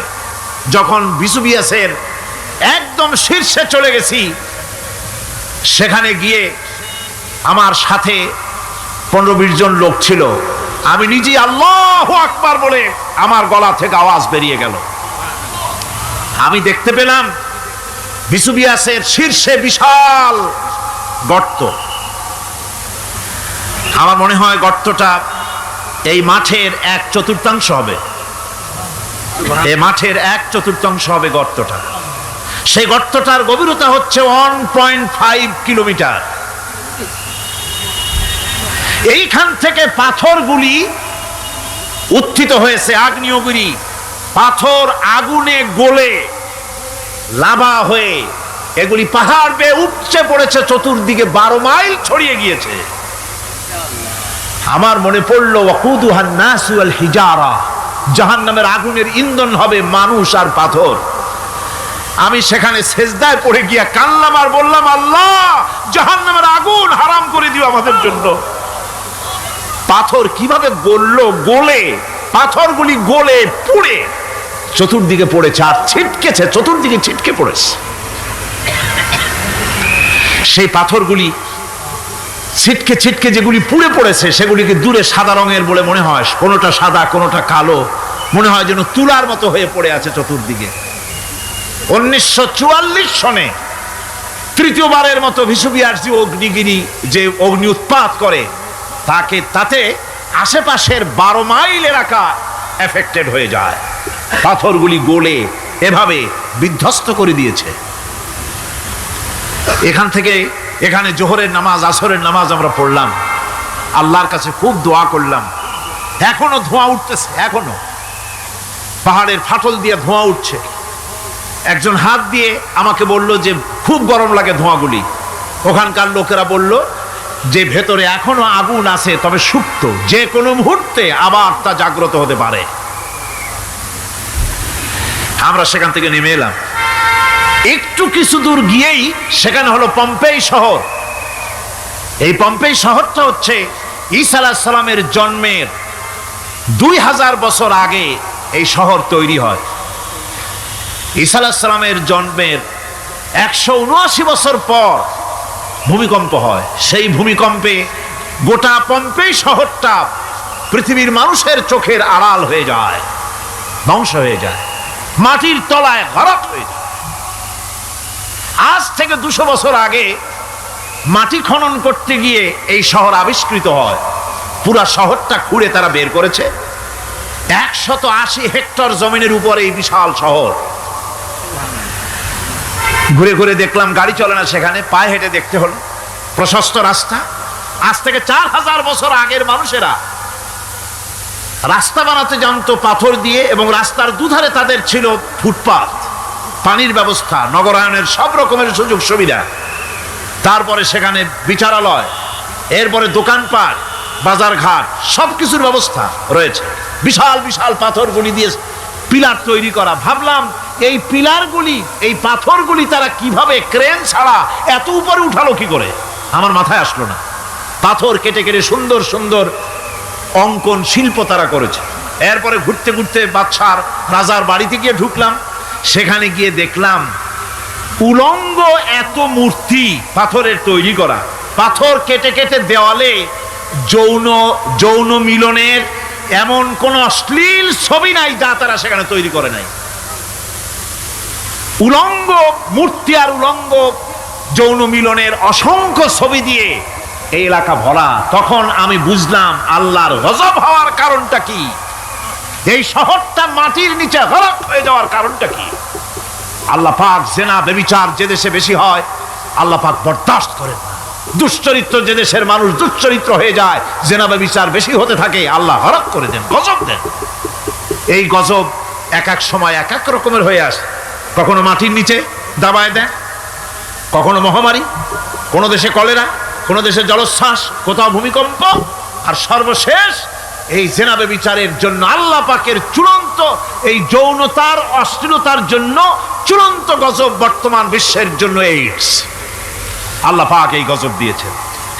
বন্ধুগণ, আমি সেই জায়গা, আমি সেখানে যা দেখলাম যে আল্লাহ পাক পাহাড়গুলিকে কিভাবে উড়াবেন এটা অস্বীকার করার কোনো উপায় নাই, বিশ্বাস তো করতামই। তবে হযরত ইব্রাহিম আলাইহিস সালাম যেমন বলেছিলেন, রব্বি আরিনি কাইফা তুহিল মাউতা, হায় আল্লাহ তুমি মরাকে জিন্দা করবা কেমনে? আল্লাহ পাক বলেন আওয়ালাম তুমিন, তুমি বিশ্বাস করো না? ইব্রাহিম আলাইহিস সালাম বললেন বালা, অবশ্যই বিশ্বাস করি, ওয়ালাকিন লিয়াতমাইন্না কলবি, যদি চোখে দেখতাম তাহলে আমার অন্তরাত্মা খুব ঠান্ডা হতো। আল্লাহ রাব্বুল আলামিন চোখে দেখায় দিলেন জিন্দা কেমনে মুর্দা হবে, মুর্দা কেমনে জিন্দা হবে, আল্লাহ দেখায় দিলেন। পাহাড় উড়ায় দিবেন আল্লাহ রাব্বুল আলামিন। একথা কলিজার মধ্যে এটার উপর ঈমান বিশ্বাস, কিন্তু আল্লাহ চোখে দেখাইছেন, ঈমান আরো মজবুত হয়েছে, যা ছিল আরো মজবুত হয়েছে। সুবহানাল্লাহ। আল্লাহর ভয়তে কলিজা কেঁপেছে। আমি পাহাড়ের উপরে কেঁদেছি, যার যার হয়ে কেঁদেছি। বন্ধুগণ, আল্লাহ সুবহানাহু ওয়া তাআলা এই জন্য বলেছেন কুল সিরু ফিল আরদ, আমার জমিন ঘোরো, ভালো করে দেখো, কাইফা কানা আকিবাতুল মুকাজ্জিবিন, মহাসত্যকে যারা অস্বীকার করেছে তাদের পরিণতি আমি কি করে দিয়েছি, এগুলি চোখে ভালো করে তাকায় দেখো। আমার বন্ধুগণ, সুতরাং এই পৃথিবীর অবসান হবে, এই পৃথিবী ধ্বংস হবে, এই পৃথিবী চূড়ান্তভাবে শেষ হয়ে যাবে। ও হ্যাঁ, আরেকটি কথা বলতে হয়, সেটা হচ্ছেই যে এই রোম থেকে আর একটু দূরে 900 মাইল দূরে হচ্ছে সিসিলি, 900 মাইল দূরে। সেখানে এই সিসিলি মুসলমানেরা শাসন করেছিল 350 বছর। সেই সিসিলিতে রয়েছে 360টা মসজিদ মুসলমানদের করা। সমস্ত মসজিদগুলি আজ তালা বন্ধ, একটা মসজিদও খোলা নাই। সেখানকার মুসলমানেরা ওয়াজ শুনতে এসেছিল রোমে। আমি তাদের জন্য পরামর্শ দিয়েছি যে গভর্নমেন্টের কাছে তোমরা দাবি জানাও যে অন্তত একটা মসজিদের দরজা আমাদের জন্য খুলে দাও। রোমের অবস্থানরত প্রবাসী বাংলাদেশি মুসলমানেরা আমাকে বলেছে, তাদের অনেকের বাড়ি চট্টগ্রামেও আছে, আমাকে বলেছে তাদের চোখে পানি আসছে বলার সময় যে চিরমের তাফসির মাহফিল যখন আসে কলজেটা কাঁদতে থাকে যাওয়ার জন্য।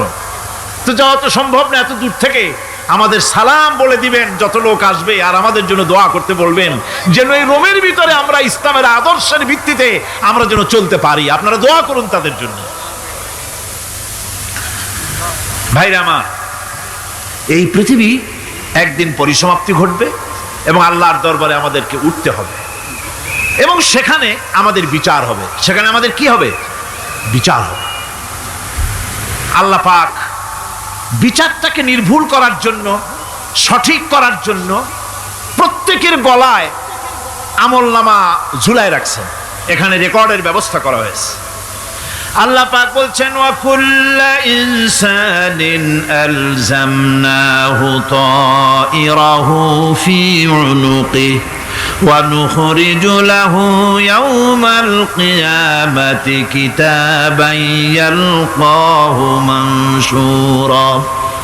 আল্লাহ পাক বলেন প্রত্যেকের ভালো মন্দ কর্মফল, কর্মলিপি আমি তার গলায় ঝুলায় রেখেছি। কিয়ামতের দিন সে নিজের কাছে স্পষ্ট সব দেখতে পারবে, কোনো জিনিস বাদ পড়বে না। তার গলায় তার আমলনামা ঝুলানো আছে, সব রেকর্ড হতেছে। আমরা যা করছি সবগুলি রেকর্ড হয়ে যাচ্ছে। বর্তমান বিজ্ঞানীরা আবিষ্কার করেছে যে মানুষের শরীরের ভিতরে ডিএনএ আছে, রক্তের ভিতরে ডিএনএ, এটা একটা কোড। মানুষের রক্তের ভিতরে ডিএনএ আছে, যেমন তার ব্রেনের ভিতরে কতগুলি কোষ আছে, এক একটা কোষ এক এক ধরনের কাজ করে, অনুরূপভাবে তার শরীরের ভিতরে রক্তের ভিতরে ডিএনএ আছে। এই ডিএনএটা কি? এই ডিএনএটা হচ্ছে, এই ডিএনএ একটা কম্পিউটারের মতো কাজ করতেছে। লোকটা কি করবে, কোথায় যাবে, সে ভালো হবে মন্দ হবে কি হবে, সব তার ডিএনএর মধ্যে রেকর্ডকৃত আছে। এটা বোঝার জন্য একটা সুন্দর দৃষ্টান্ত দেওয়া যায়। যেমন এই কাগজটাকে আপনারা মনে করুন একটা গাড়ির একটা ব্লুপ্রিন্ট, একটা গাড়ির ব্লুপ্রিন্ট। এখানে লেখা আছে গাড়ি কিভাবে তৈরি হবে। এই কাগজটা নিয়ে ঘরের মধ্যে রেখে দিলেন। এখন এই কাগজটা থেকেই অটোমেটিক গাড়ির উইন্ডো তৈরি হলো, শিল তৈরি হলো, গাড়ির বডি তৈরি হলো, চেসিস তৈরি হলো, টায়ার তৈরি হলো, ইঞ্জিন তৈরি হলো, ব্যাটারি তৈরি হলো, পেট্রোল নিল, আর কোনো রকমের ড্রাইভার ছাড়াই গাড়ি চলতে আরম্ভ করলো। এই কথাটা যদি মনের মাথার মধ্যে আনতে পারেন যে এটা কিভাবে হইতে পারে, এতে লেখা অনুযায়ী যেভাবে হওয়া যদি সম্ভব হয়, অনুরূপভাবে মানুষের রক্তের ভিতরে ডিএনএ এরা আবিষ্কার করেছে। এর ভিতরে মানুষের ভালো মন্দ, কোথায় যাবে কি করবে, সব কিছু এর মধ্যে রয়েছে। কোরআনে কারিমে আল্লাহ রাব্বুল আলামিন, আমি গত বছরও বলছিলাম যে বিজ্ঞানের আবিষ্কার যত বাড়বে, কোরআন বোঝা মানুষের জন্য তত সহজ হবে। কোন সুবহানাল্লাহ। কোরআন বোঝা মানুষের জন্য তত সহজ হবে। সুতরাং মানুষের গলার সাথে আল্লাহ পাক বলছেন যে একটা আমলনামা আমি ঝুলাই দিয়েছি তার গলার সাথে, সে যা করতেছে ওখানে সব লিপিবদ্ধ হচ্ছে, কম্পিউটারাইজড, কম্পিউটারের মতো এগুলি সব গ্রহণ করতেছে। এগুলি কিয়ামতের দিন তার সামনে হাজির করা হবে।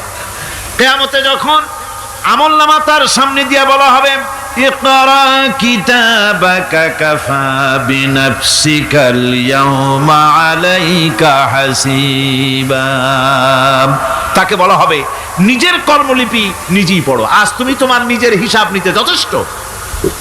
বন্ধুগণ, এই মাহফিলে যত লোক আমরা বসে আছি, আমরা আমাদের হিসাব নিতে যথেষ্ট না আরেকজন লাগবে? কোন আমরা যথেষ্ট কি না? কথা বোঝেন নাই। আমি বলতে চেয়েছি এটা, আমরা যদি এখন চোখ বুঝে চিন্তা করি যে পিছনের জীবনে কি করেছি, মনে পড়বে নাকি পড়বে না? বলেন সবাই, পড়বে কি পড়বে না? ছোটবেলায় কবে পায়ের নিচে কাটা ফুটেছিল, কবে কোথায় আছাড় খেয়েছিলেন, কবে কার বেল তাল আম কাঁচা আম চুরি করে খেতে গিয়ে কিল খেয়েছিলেন, তাড়া খেয়েছিলেন, তাকে এখন মনে নাই? আছে।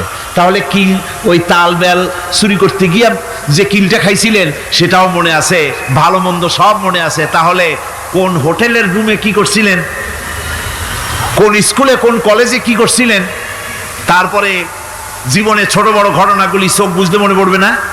এবার হিসাব করেন, মনে যদি পড়ে এবার হিসাব করেন আপনি জান্নাতি না জাহান্নামী। আপনি আপনার নিজের হিসাব নেওয়ার জন্য যথেষ্ট। তাকে হিসাব করতে বলা হবে, তোমার হিসাব, তোমার নিজের হিসাব নেওয়ার জন্য তুমি যথেষ্ট, তোমার হিসাব তুমি নিজেই করো, এটা পড়ো। আর সেই কিয়ামতের দিন কোনো সাহায্যকারী মিলবে না। লান তানফাকুম আরহামুকুম ওয়ালা আওলাদুকুম ইয়াউমাল কিয়ামা। লান তানফাকুম, কিয়ামতের দিন কোনো ফায়দা হবে না, অবশ্যই কোনো ফায়দা হবে না, কোনো উপকারে আসবে না। কিয়ামতের দিন তোমার সন্তান, তোমার স্ত্রী, তোমার মাল, তোমার সম্পদ কোনো উপকারে আসবে না। কিয়ামতের ময়দানে সেদিন সব তোমার সাথে বিচ্ছা করবে, সব পালায় যাবে। সেখানে উৎকোষেরও কোনো কারবার নাই যে ঘুষ টুস দিয়া, ফেরেশতাদের কোনো রকম বুঝবাজ দিয়া, আলাদা কোনো চোরাগলি পথ দিয়া একেবারে ফুট করে ভেসতে চলে যাবেন, এমন কোনো সুযোগ নাই। অনেকে বলে, হুজুর এমন কিছু দোয়া শিখায় দেন যাতে ওই সব জেহাদ বোমা এগুলি খুব ভয় পাই, ওসব রাস্তা টাস্তা না, খুব সহজে কিছু দোয়া দুরুদ করিয়া আস্তে করে জান্নাতে চলে যাওয়া যায়, এরকম একটা দোয়া, এরকম একটা পথ বলে দেন। আমি বলি, ভাই এরকমের কোন চোরাগলি আমার রাসূল আবিষ্কার করতে পারেন নাই, আল্লাহর পয়গম্বরের ওই ধরনের কোন পথ আবিষ্কার করতে পারেন নাই। সেখানে কিয়ামতের দিন কাউকে উৎকোষ গ্রহণ করার কেউ নাই, উৎকোষ দেওয়া যাবে না। আর উৎকোষ দিবি না বা কি, আপনার কাছে কিছু নাইও, থাকলেও নেওয়ার কেউ নাই। এই দুনিয়ায় ফাঁকিবাজি করে বহুত কিছু করা যায়, কিন্তু কিয়ামতের মাঠে এগুলি কিছুই চলবে না। اليوم لا ينفع مال ولا بنون কিয়ামতের দিন ধন সন্তান সন্ততি আর সম্পদ কোনো কাজে লাগবে না। সেদিন শুধু আমল যদি ভালো হয় কাজে লাগবে, আমল খারাপ হবে সব শেষ হয়ে যাবে। আল্লাহ রাব্বুল আলামিন নবীজিকে ডেকে বলেছেন, নবী আপনি বলেন, কুল মা কুনতু বিদআম মিনার রাসূল, আপনি বলুন আমি কোন নতুন রাসূল নই, আমার আগে অনেক নবী রাসূল পৃথিবীতে এসেছেন, তারা বিদায় হয়ে গেছেন। আমি জানি না কিয়ামতের দিন আল্লাহ রাব্বুল আলামিন আমার সাথে কি ব্যবহার করবেন, আর আমি এও জানি না যে কিয়ামতের দিন আল্লাহ পাক তোমাদের সাথে কি ব্যবহার করবেন।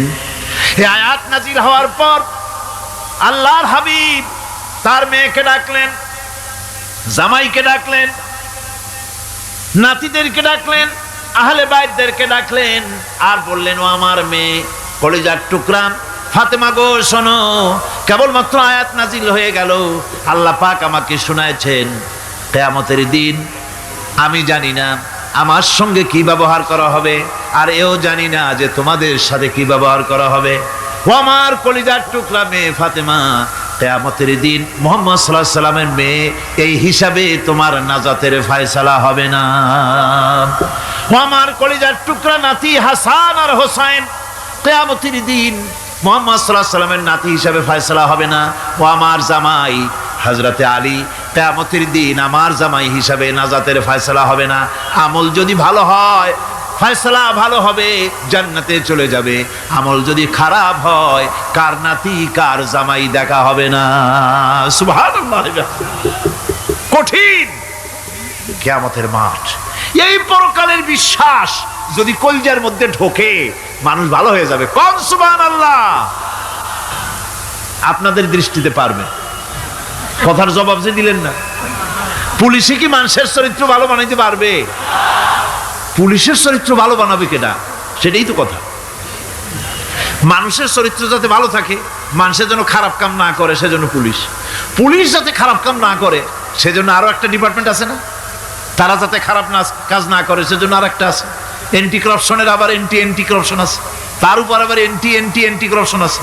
এন্টিটার অভাব নাই। সুতরাং পুলিশ দিয়া, বিডিআর দিয়া, আর্মি দিয়া মানুষের, দেশের, জাতির চরিত্র ভালো বানানো যায় না। রাসূলুল্লাহ এ দিয়ে বানান না, এটা ইসলামের নিয়ম নয়। পুলিশ দিয়া, আর্মি দিয়া দেশের মানুষের চরিত্র ভালো বানানো যায় না। চরিত্র ভালো বানানো যায় কেবলমাত্র পরকালের ভয় দিয়া। কিসের ভয় দিয়া? ওই যে মক্কার জীবনে ওই সমস্ত মানুষগুলি যারা চুরি করত, ডাকাতি করত, জেনা করত, বদমাশি করত, যারা শয়তানি করত, যারা মানুষকে খুন করত, এই মানুষগুলি এত ভালো হয়ে গেল, যারা চুরি ছেড়ে দিল, ডাকাতি ছেড়ে দিল, জেনা ব্যভিচার ছেড়ে দিল, এত ভালো হয়ে গেল, পৃথিবীর মধ্যে সেরা মানুষ তারা হয়ে গেলেন। জোরে বলেন সুবহানাল্লাহ। নবীর সাহাবীরা পৃথিবীর শ্রেষ্ঠ সন্তান, নবীর সাহাবীরা পৃথিবীর সেরা মানুষ, তাদের চাইতে সেরা মানুষ নবীদের পরে আর কেউ হতে পারে না। জোরে কোন সুবহানাল্লাহ। নবীর পরে পৃথিবীতে শ্রেষ্ঠ মানুষ কারা? সাহাবায়ে কেরাম রিদওয়ানুল্লাহি তাআলা আলাইহিম আজমাইন। ওনারা তো কুফরের মধ্যে ছিলেন, শিরকের মধ্যে ছিলেন, চুরি, ডাকাতি, জেনা, ব্যভিচার এমন কোন পাপ নাই যা করা হয়নি। তারপরে যখন আল্লাহর নবীর কাছ থেকে তাওহীদ, রিসালাত ও আখিরাতের দাওয়াত পেলেন, কি সোনার মানুষ এক একজন হয়ে গেলেন। সুবহানাল্লাহ। যারা ছিলেন নারীর সতীত্বের জম, তারা হয়ে গেলেন নারীর সতীত্বের পাহারাদার। যারা মানুষের মাল চুরি করত, ডাকাতি করত, তারা রাতভর মানুষের মালের পাহারা দিল, মানুষের রক্তের পাহারা দিল। সুবহানাল্লাহ বিহামদি। রক্ত সম্পদের পাহারা দিল। রাসূল বললেন, খাইরুল কুরুনে কারনি, সর্বশ্রেষ্ঠ যুগ তো আমার যুগ। বন্ধুগণ, এরপরে একটা জীবন আসবে ওই কিয়ামতের ময়দানে। এই পরকালের বিশ্বাসটা গুরুত্বপূর্ণ ব্যাপার। আমাদের সব কিছুর হিসাব দেওয়া লাগবে। আল্লাহ পাক বলেন, ইন্নাস সামআ ওয়াল বাসারা ওয়াল ফুআদা কুল্লু উলাইকা আনহু মাসউলা। নিঃসন্দেহে মানুষের শ্রবণ শক্তি, দর্শন শক্তি এবং তার অন্তঃকরণের কল্পনা সম্পর্কে আল্লাহ রাব্বুল আলামিনের কাছে জিজ্ঞাসিত হতে হবে। কান দিয়া কি করেছিলা, চোখ দিয়া কি করেছিলা, মুখ দিয়া কি করেছিলে, হাত দিয়ে কি করেছিলে, সব কিছুর জবাব আল্লাহ রাব্বুল আলামিনের কাছে দিতে হবে। সবটার জবাব দিতে হবে, কোনো কিছু বাদ যাবে না। এমনকি মনের ভিতরে যে কল্পনা আমরা করি, এই কল্পনার হিসাবও আল্লাহর দরবারে দিতে হবে। কোরআনে কারীম বলছেন, ওয়া ইন তুবদু মা ফি আনফুসিকুম আও তুখফুহু ইউহাসিবকুম বিহিল্লাহ। মনের ভিতরে তুমি যেটা কল্পনা করো সেটা প্রকাশ করো, অথবা তুমি গোপন রাখো, যাই তুমি করো না কেন আল্লাহ রাব্বুল আলামিন এর হিসাবও তোমার কাছে নেবেন। ফায়াগফিরু লিমান ইয়াশাউ ওয়া ইউআযযিবু মান ইয়াশাউ ওয়াল্লাহু আলা কুল্লি শাইইন কাদির। মহান আল্লাহ পাক বলেন, করার পর তোমার মনের ভিতরে কি কল্পনা করেছিলে ওইটার হিসাব আমি নেব। হিসাব নেওয়ার পর যারে খুশি ক্ষমা করে দেব, যাকে খুশি শাস্তি প্রদান করব। সব কিছুর উপরে আল্লাহ রাব্বুল আলামিন শক্তিমান, সব তিনি করতে পারেন, সমস্ত কুদরত রয়েছে তার। সুতরাং মানুষদেরকে, আল্লাহর বান্দাদেরকে বিশ্বাস করতে হবে যে আমার কোনো কথা বাদ যাবে না। কথাগুলি রেকর্ড হচ্ছে, কথা রেকর্ড হচ্ছে। আমি যে ওয়াজ করতেছি এই কথাগুলি রেকর্ড হচ্ছে নাকি হচ্ছে না? অনেক টেপ রেকর্ডার রেকর্ড হচ্ছে, অডিও ভিডিও হচ্ছে। আজ থেকে 50 বছর পর যদি এই রেকর্ড বাজানো হয়, আমাকে যদি বলা হয় যে আপনি অমুক জায়গায় অমুক কথা বলেছেন, আমি যদি বলি না আমি কথা বলি নাই, তারপরে যদি রেকর্ড বাজানো হয়, তাহলে আমি কথা যে বলি নাই যদি বলি, তাহলে এটা ধরা পড়বে না? সেখানে ধরা পড়বে না? তাহলে এই মানুষের কথা প্লাস্টিকের ফিতায় রেকর্ড করে 50 বছর, 100 বছর, 200 বছর, 500 বছর যদি প্লাস্টিকের ফিতায় এটাকে চলচ্চিত্র করে অথবা টেপ রেকর্ডারে করে যদি ধরে রাখা যায়, এই বুদ্ধিটা কে দিলেন কন্ত দেখি? সবাই কন্যা এই বুদ্ধিটা দিলেন কে? যে আল্লাহ রাব্বুল আলামিন মানুষের মাথায় বুদ্ধি দিলেন, যার দ্বারা সে মানুষের কথাবার্তা অ্যাক্টিভিটি সব ধরে রাখতে পারে। সেই আল্লাহ রাব্বুল আলামিন বুঝি আপনার আমার কথা এবং আপনার আমার অ্যাক্টিভিটিসকে তিনি বুঝি ধরে রাখতে পারবেন না কিয়ামত পর্যন্ত? পারবেন কি না? সেজন্য রাব্বুল আলামিন বলেন, মা ইয়ালফিযু মিন কাওলিন ইল্লা লাদাইহি রাকিবুন আতীদ। সমস্ত কথা রেকর্ড হচ্ছে। সুবহানাল্লাহ কোন জোরে! সমস্ত কথা রেকর্ড হচ্ছে, একটা কথাও বাদ যাবে না। মুখ আছে বলেই কথা বলবেন তা না, হিসাব করে কথা বলতে হবে। গীবত গাওয়া যাবে না, মিথ্যা কথা বলা যাবে না, মিথ্যা ওয়াদা করা যাবে না। মিথ্যা ওয়াদার তো মৌসুম এসে গেছে। কি কোন বোঝেন কথা? হ্যাঁ, মিথ্যা ওয়াদার মৌসুম এসে গেছে। এখন মৌসুমে বাহার, মিথ্যা বলার।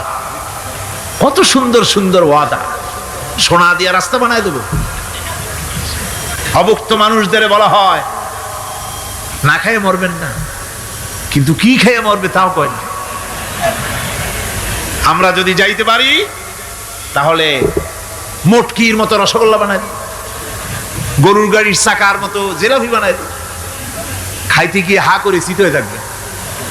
কত রঙিন রঙিন কথা। মিথ্যা ওয়াদার সময় এসেছে। ভাইরা আমার, পরকাল যদি বিশ্বাস করে সেই ব্যক্তি কিছুতেই মুখ আছে বলেই যা খুশি বলবে না, পরনিন্দা করবে না, পরচর্চা করবে না, হাত আছে বলেই যা তা লিখবে না। ঘটনা হইল একটা, লিখলো আর একটা।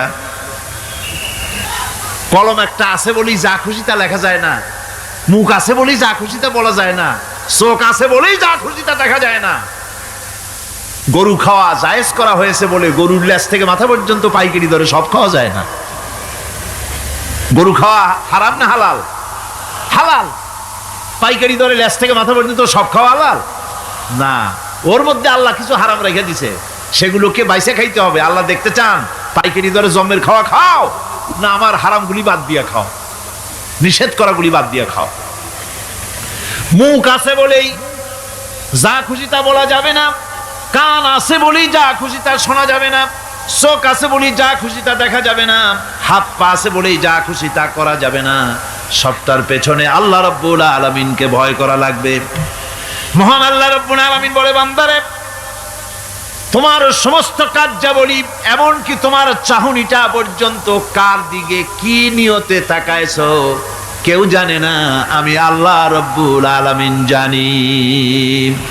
وَيَعْلَمُ خَائِنَةَ الْأَعْيُنِ وَمَا تُخْفِي الصُّدُورُ। তোমার অন্তঃকরণ কি জিনিস গোপন করে আর তোমার চক্ষু কি লুকোচুরি খেলে আমি টের পাই। সুবহানাল্লাহ বিহামদি। চশমার ফাঁক দিয়া কি দেখো, কারে দেখো, কি নজরে দেখো, সানগ্লাস পরিয়া কেউ ঠিক পায় না, আমি ঠিক পাই। সুবহানাল্লাহ, জোরে কোন সুবহানাল্লাহ। সুতরাং চোখের নজরের হিসাব হবে, হাতের কাজের হিসাব হবে, পায়ের চলার হিসাব হবে, আপনার বলার হিসাব হবে, মুখে যা বলেছেন, যা করেছেন, হাত পাও দিয়ে যা করেছেন সবকিছুর হিসাব হবে কিয়ামতের দিন। আল্লাহর দরবারে সবকিছু উপস্থিত হবে, কোনো জিনিস বাদ পড়বে না। فَمَن يَعْمَلْ مِثْقَالَ ذَرَّةٍ خَيْرًا يَرَهُ وَمَن يَعْمَلْ مِثْقَالَ ذَرَّةٍ شَرًّا يَرَهُ। ছোট্ট একটা ভালো কাজ যদি করো তাও হাজির করা হবে সামান্যতম ভালো কামও তোমার বাদ পড়বে না, আর ক্ষুদ্রতম কোনো খারাপ কাজ করলে তাও উপস্থিত করা হবে সব তোমার সামনে, কোনো জিনিস বাদ পড়বে না, সব দেখতে পাবে কিয়ামতের দিন। ভালো কাজটাও আর খারাপ কাজটাও আল্লাহর কাছে সেদিন আল্লাহ পাক মানুষের সামনে উপস্থিত করে দিবে। আল্লাহ পাক বলছেন, সেদিন এই জমিন তার ভিতরে যা লুক্কায়িত ছিল জমিন সব বের করে দেবে। কান্নাহুম জারাদুম মুনতাশির। টিড্ডি, ফড়িংগুলি, পোকাগুলি মাটির থেকে যেমন বেরোয়, এ মাটির ভিতরে যা আছে কিয়ামতের দিন সব মাটি বের করে দেবে। ইযা যুলজিলাতিল আরদু জিলজালাহা ওয়া আখরাজাতিল আরদু আসকালাহা ওয়া ক্বালাল ইনসানু মা লাহা। এ জমিনকে ঝাঁকি মারা হবে প্রবল এক ঝাঁকুনি, প্রবল এক ঝাঁকুনিতে এ পৃথিবীর মধ্যে যা কিছু আছে সব বেরিয়ে যাবে। সুবহানাল্লাহ কইতে ইচ্ছা করে না মিয়ারা? এক ঝাঁকুনিতে পৃথিবী সব বের করে দেবে। মানুষ हैरान হয়ে বলবে, কি হয়েছে, এ মাটির হলোটা কি? আমার বন্ধুগণ, মানুষ हैरान হয়ে গিয়ে বলবে, মাটির কি হলো? আল্লাহ রাব্বুল আলামিন বলেন, ইয়াউমাইযিন তুহাদ্দিসু আখবারাহা বিআন্না রাব্বাকা আওহা লাহা। জমিনের উপরে যা ঘটেছে জমিন তা সব বের করে দেবে, সব প্রকাশ করে দেবে। আর এটা এই জন্য হবে যেহেতু তার রবের হুকুম হয়েছে, তার রব হুকুম করেছে বের করে দে। জমিনের ভিতরে আছে যা সব বেরিয়ে যাবে, আকাশ ভেঙে পড়বে, পাহাড় উড়ে যাবে, জমিনের ভিতরে যা আছে সব উপরে চলে আসবে, পৃথিবীতে সব শেষ, কিচ্ছু নাই, আকাশ নাই, পাহাড় নাই, সমুদ্র নাই, সব একাকার, চন্দ্র নাই, সূর্য নাই, তারকা নাই, গ্যালাক্সি নাই, মহাশূন্য নাই, সব শেষ। আল্লাহ রাব্বুল আলামিন সমস্ত ফেরেশতাদেরকে শেষ করে দিবেন, সকলের মওত হয়ে যাবে, কেউ আর থাকবে না, এমনকি হযরতে আজরাইল মালাকুল মউত তিনিও থাকবেন না, সব আল্লাহ রাব্বুল আলামিন মৃত্যু করে দিবেন।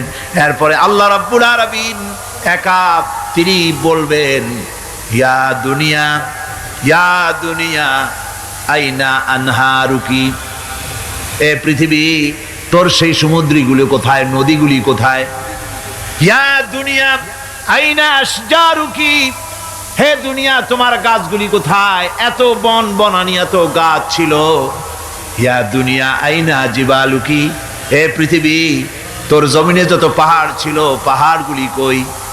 যত স্বৈরাচার ছিল জমিনের উপরে, যারা স্বৈরাচারী মনোবৃত্তি নিয়ে মানুষ ধ্বংস করেছে, দেশ ধ্বংস করেছে, মায়ের বুক খালি করেছে, ওই স্বৈরাচারগুলি কই? কোনো জবাব নাই। আল্লাহ পাকের পরে বলবেন লিমানিল মুলকুল ইয়াউম, কার রাজত্ব? আজকে রাজত্বটা কার? আল্লাহ তিনবার আওয়াজ দিবে, আজকে রাজত্ব কার? আল্লাহ পাক যখন তিনবার করে ডাক দিবেন, কোনো জবাব নাই, কোনো জবাব নাই। কে জবাব দেবে? আল্লাহ রাব্বুল আলামিনের সামনে কার ক্ষমতা আছে কথা বলার? কেউ তো নাই, সব শেষ। আল্লাহ পাক বলবেন লিল্লাহিল ওয়াহিদুল কাহ্হার, একমাত্র পরাক্রমশালী আল্লাহ রাব্বুল আলামিনের রাজত্ব আছে। সেই হাসরের মাঠে আমাদের সকলকে উপস্থিত হয়ে যেতে হবে। কেউ আমরা এখান থেকে বাঁচতে পারবো না, সবাইকে উঠতে হবে। অপরাধীরা সেখানে অসহায় হয়ে যাবে, অপরাধীরা অসহায় হয়ে যাবে। আল্লাহ পাক বলেন فَإِذَا جَاءَتِ الصَّاخَّةُ يَوْمَ يَفِرُّ الْمَرْءُ مِنْ أَخِيهِ وَأُمِّهِ وَأَبِيهِ وَصَاحِبَتِهِ وَبَنِيهِ। অবশেষে যখন কান ফাটানো আওয়াজ আসবে, এই আওয়াজ সেদিন মানুষ নিজের মা বাপ ভাই বোন সব থেকে বিচ্ছিন্ন হয়ে যাবে, সব একের থেকে আরেকজন পালায়ে যাবে, হারায় যাবে, কেউ কাউকে আর খুঁজে পাবে না।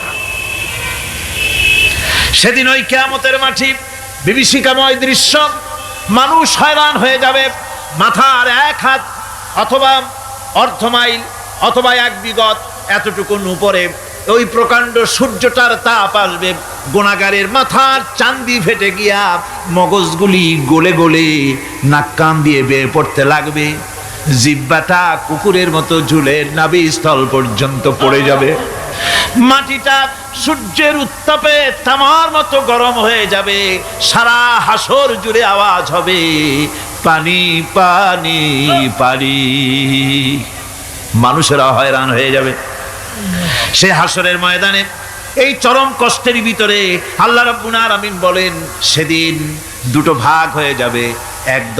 একদল মানুষের চেহারা আলোয় ঝলমল হয়ে যাবে, আর একদল মানুষের চেহারাগুলি কালো হয়ে যাবে।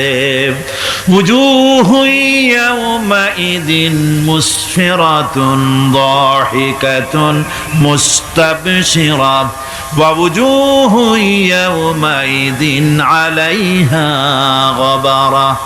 আল্লাহ পাক বলেন এক শ্রেণীর মানুষের চেহারা হাস্যোজ্জ্বল ঝলমলে হয়ে যাবে, আর এক শ্রেণীর মানুষের চেহারাগুলি কালো হয়ে যাবে। তারহাকুহা কাতারা উলাইকা হুমুল কাফারাতুল ফাজারা। হাস্যোজ্জ্বল, স্বচ্ছন্দপূর্ণ, সুন্দর, উজ্জ্বল ঝলমলে চেহারা হবে ঈমান আনার কারণে, পরকালকে বিশ্বাস করার কারণে, আল্লাহ এবং রসুলের কথা অনুযায়ী জীবন যাপনের কারণে চেহারাটা উজ্জ্বল হয়ে যাবে। আর আল্লাহর নাফরমানি, রসুলের নাফরমানি, পরকালকে অস্বীকার করার কারণে কাফেরগুলির চেহারা, মুনাফিকগুলির চেহারা কালো হয়ে যাবে। তাদেরকে আলাদা করে দেওয়া হবে। আমতাজুল ইয়াওমা আইয়ুহাল মুজরিমুন, মুজরিমদেরকে আলাদা করে দেওয়া হবে, দুইটা ভাগ হয়ে যাবে। এই চরম অবস্থা সৃষ্টি হবে কিয়ামতের ময়দানে। সেদিন রাসূল করিম সাল্লাল্লাহু আলাইহি ওয়াসাল্লাম উম্মতের জন্য সুপারিশ করবেন। সেই সুপারিশ যেন আমাদের করতে পারেন, সেজন্য আমাদেরকে তৈরি করতে হবে, সে ধরনের যোগ্য আমাদেরকে বানাতে হবে। বন্ধুগণ, এই পরকালীন জীবন, এর সম্ভাবনা, এটা যে হবে এবং সেই পরকালে আমাদের সকলকে যে উঠতে হবে, কিয়ামতে আল্লাহর কাছে জীবনের সব কিছুর জবাবদেহি করতে হবে, এই ভীতি সৃষ্টি করতে চায় আল্লাহ পাক মানুষের ভেতরে। আল্লাহ পাকের চাইতে মানুষের কল্যাণকামী আর কেউ আছে? চিল্লায় কোন আল্লাহর চাইতে, বিশ্ববাসীর সৃষ্টি জগতের কল্যাণকামী আল্লাহর চাইতে, রাসূলের চাইতে বেশি কেউ কি আছে? সে আল্লাহ পাক সব বলে দিলেন, ওপেন সিক্রেট করে দিলেন, সব গোপন ফাঁস করে দিলেন। কেমনে বিচার হবে, কেমনে কিয়ামত অনুষ্ঠিত হবে, কেমনে কি হবে, সব খুলে খুলে আল্লাহ পাক বলে দিলেন আমাদেরকে ভালো হওয়ার জন্য। কোরআনে কারীম বলছে লাইসাল বিররা আন তুওয়াল্লু বুজুহাকুম কিবালাল মাশরিকি ওয়াল মাগরিব, পূর্ব পশ্চিমে মাথা ঘুরানো, সার নত করা, মাথা ঘুরানো, মুখ ঘুরানো, এটাই কিন্তু সৎ কাজ এবং পুণ্যবান হওয়ার, সৎ কাজ করার, নেককার হওয়ার জন্য যথেষ্ট নয়, বরং ওয়ালাকিন্নাল বিররা মান আমানা বিল্লাহি ওয়াল ইয়াউমিল আখির। প্রকৃতপক্ষে সৎকারী মুমিন, ভালো কাজ করা, প্রকৃত মুমিন, সত্যিকারের ভালো মানুষ, সত্যিকারের ইমানদার হওয়ার জন্য 10টি কাজ লাগবে। কয়টি কাজ? 10টি কাজ লাগবে। সেই 10টি কাজের একটি কাজ গত বছর আপনাদের খেদমতে আরজ করা হয়েছে, 2টি বলা হয়েছে, বাকি আজকে বললাম আরেকটা, হয়ে গেল 3টা। বাকি আছে কয়টা? 7টা। বাকি আছে আরো 7টা। পরকাল ভিত্তিক জীবনযাপন যদি করতে পারি তাহলে আমরা হব দুনিয়ার শ্রেষ্ঠ মানুষ। কোন আলহামদুলিল্লাহ। আমার দেশ, আমার জাতি, আমার school, college, university, secretariat, cantonment, রান্নাঘর থেকে শুরু করে বঙ্গভবন, দেশের সর্বত্র মানুষের ভেতরে যদি পরকালের জবাবদেহিমূলক জীবনযাত্রার অনুভূতি সৃষ্টি করে দেওয়া যায়, কিয়ামত আছে আর জবাব দিতে হবে আল্লাহর দরবারে। এই পরকালকে এভাবে বিশ্বাস করতে পারলে, ওইভাবে জীবন গড়তে পারলে দেশ সুখী হবে, সমৃদ্ধশালী হবে, বিপদ দূরীভূত হবে, অন্ধকারের আমানিশা দূর হয়ে গিয়ে পৃথিবীতে আবার সুন্দর সূর্য উদিত হবে। ইসলামের নতুন বারতা নিয়ে পৃথিবীতে শান্তি আসবে, সুখ আসবে, সমৃদ্ধি আসবে, স্বাধীনতা টিকবে, সার্বভৌমত্ব টিকবে, দেশ এক সুখী সমৃদ্ধশালী সুন্দর দেশে পরিণত হবে। বাংলাদেশ হবে পৃথিবীর একটা আদর্শ দেশে পরিণত হয়ে যাবে যদি এই কথাগুলি আমরা বিশ্বাস করি আর আমল করে চলতে পারি। আল্লাহ পাক যেন সে তৌফিক আমাদের দেন। সকলে বলি